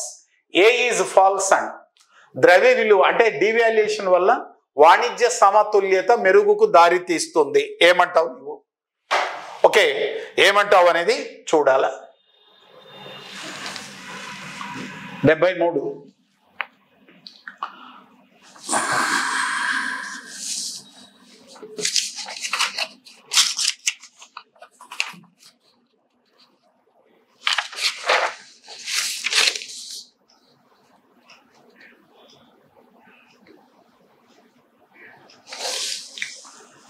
Okay, ద్రవ్య విలువ తగ్గింపు వాణిజ్య సమతుల్యకు మెరుగుపరుస్తుంది. Right అమ్మా. ద్రవ్య విలువ తగ్గింపు వల్ల ఎగుమతుల ధరలు అనేటివి తగ్గుతాయమ్మా. ధరలు పెరుగుదల కాదు, తగ్గుదల. చూడండి ఇక్కడ ఇది యాక్చువల్గా తగ్గుదల. కనుక ఏ కరెక్ట్ స్టేట్మెంట్, ఆర్ తప్పు. అంతేనండి. ఇక్కడ చూడండి, ఈ చిన్న స్టేట్మెంట్ ఉంది ఇక్కడ. The organisation launched the credit guarantee scheme for the livestock, then animal husbandry fund అనేది తీసుకొని వచ్చారమ్మా. Department of animal husbandry and ministry, ఇదండి పశువుల రంగానికి సంబంధించి దేన్ని తీసుకొని వచ్చినారు? క్రెడిట్ గ్యారంటీ పథకం. Department of animal husbandry and dairying, పశుసంవర్ధక శాఖ. Last, the severe balance of payment crisis faced by India 1991. 1991లో భారతదేశం విదేశీ వ్యాపార చెల్లింపుల సంక్షోభాన్ని ఎదుర్కొందండి. 1991 నాడు అధిక ద్రవ్యోల్బణం ఉంది. విదేశీ మారక ద్రవ్యపు నిల్వలు అడుగంటిపోయినాయి. 0.231 బిలియన్ డాలర్లకు తగ్గిపోయినాయి. ద్రవ్యలోటు, పెద్ద ఎత్తున ద్రవ్యలోటు ఉన్నది. ఏ ఇస్ ద రైట్ ఆన్సర్. ఇవి 75 క్వశ్చన్స్ అమ్మా. ఈ 75 క్వశ్చన్స్లో కూడా చూడండి, దీంట్లో నేను అవుట్ రైట్గా చెప్తున్నాను, నా గురించి నేను చెప్పుకోవటం లేదు. మీరు కావాల్సింటే నాలెడ్జ్ గెయిన్ హబ్లో నేను చెప్పినటువంటి క్లాసెస్, ఎకానమీ క్లాసెస్ చెప్పాను. దెన్ వాటిని ఏంటంటే లైవ్ కమ్ రికార్డెడ్ చెప్పాను, అవన్నీ కూడా అక్కడ ఉన్నాయి. అటు తర్వాత టెస్ట్ సిరీస్ కండక్ట్ చేశాను. 60 క్వశ్చన్లు స్ట్రైట్గా ఉన్నాయండి, అవుట్ రైట్గా ఉన్నాయి. అదేవిధంగా గడిచిన 6-7 సంవత్సరాల నుంచి షైన్ ఇండియాలో క్లాసెస్ చెప్తూ వచ్చాను. మరి రీసెంట్గా లేనండి, లాస్ట్ 2 months నుంచి లేను, నేను షైన్ ఇండియాలో లేను. ఎందుకంటే కొంచెం నాకు వర్క్ ఎక్కువై నేను చెప్పలేక వదిలేశాను. రైట్, మీరు కావాల్సింటే షైన్ ఇండియా క్లాసెస్ కూడా చూసుకోండి. అటు తర్వాత లైవ్ క్లాసెస్ చూసుకోండి.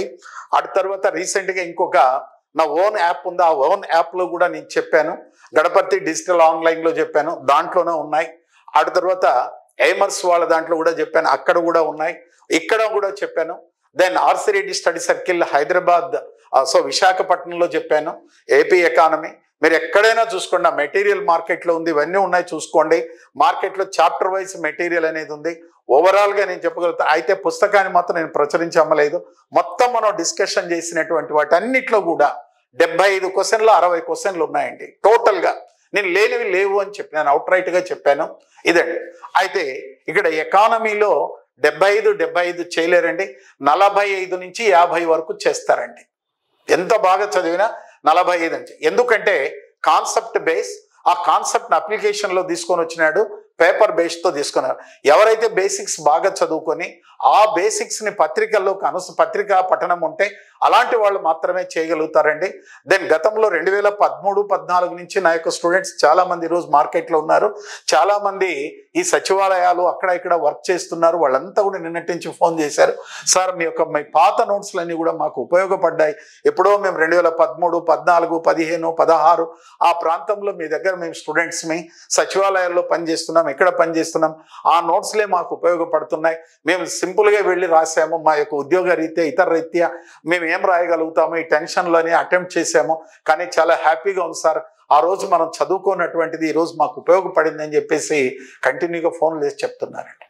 మరి దీన్ని బట్టి చూస్తే నేను చెప్పేది అనేది కాదమ్మా, మీ అందరికీ నేను చెప్పేది ఒకే అడ్వైజ్ చేస్తాను. బేసిక్స్ బాగా చదువుకోండి, ప్రామాణికమైనటువంటి పుస్తకాలు తీసుకోండి, ఎకనామిక్ సర్వేలు తీసుకోండి, దెన్ పత్రికలు న్యూస్ పేపర్, తెలుగు మీడియం వాళ్ళైతే అన్ని తెలుగు పేపర్లు అన్ని చదువుకోండి. ప్రధానంగా నేను ఈనాడు చెప్తాను, ఎందుకంటే ఈనాడు అంటే నేను రైటర్ అనుకోవద్దండి, ఈనాడు రాశాడు సార్ చెప్తాను. 4th పేజీ ఉపయోగపడుతుందమ్మా, చాలా చక్కటి విశ్లేషణలు ఉంటాయి. వాటి మిగతా పేపర్లు కూడా చదువుకోవచ్చు, కానీ దాంట్లో బాగా ఉంటుంది మన కాంపిటేటివ్ ఎగ్జామినేషన్స్కి.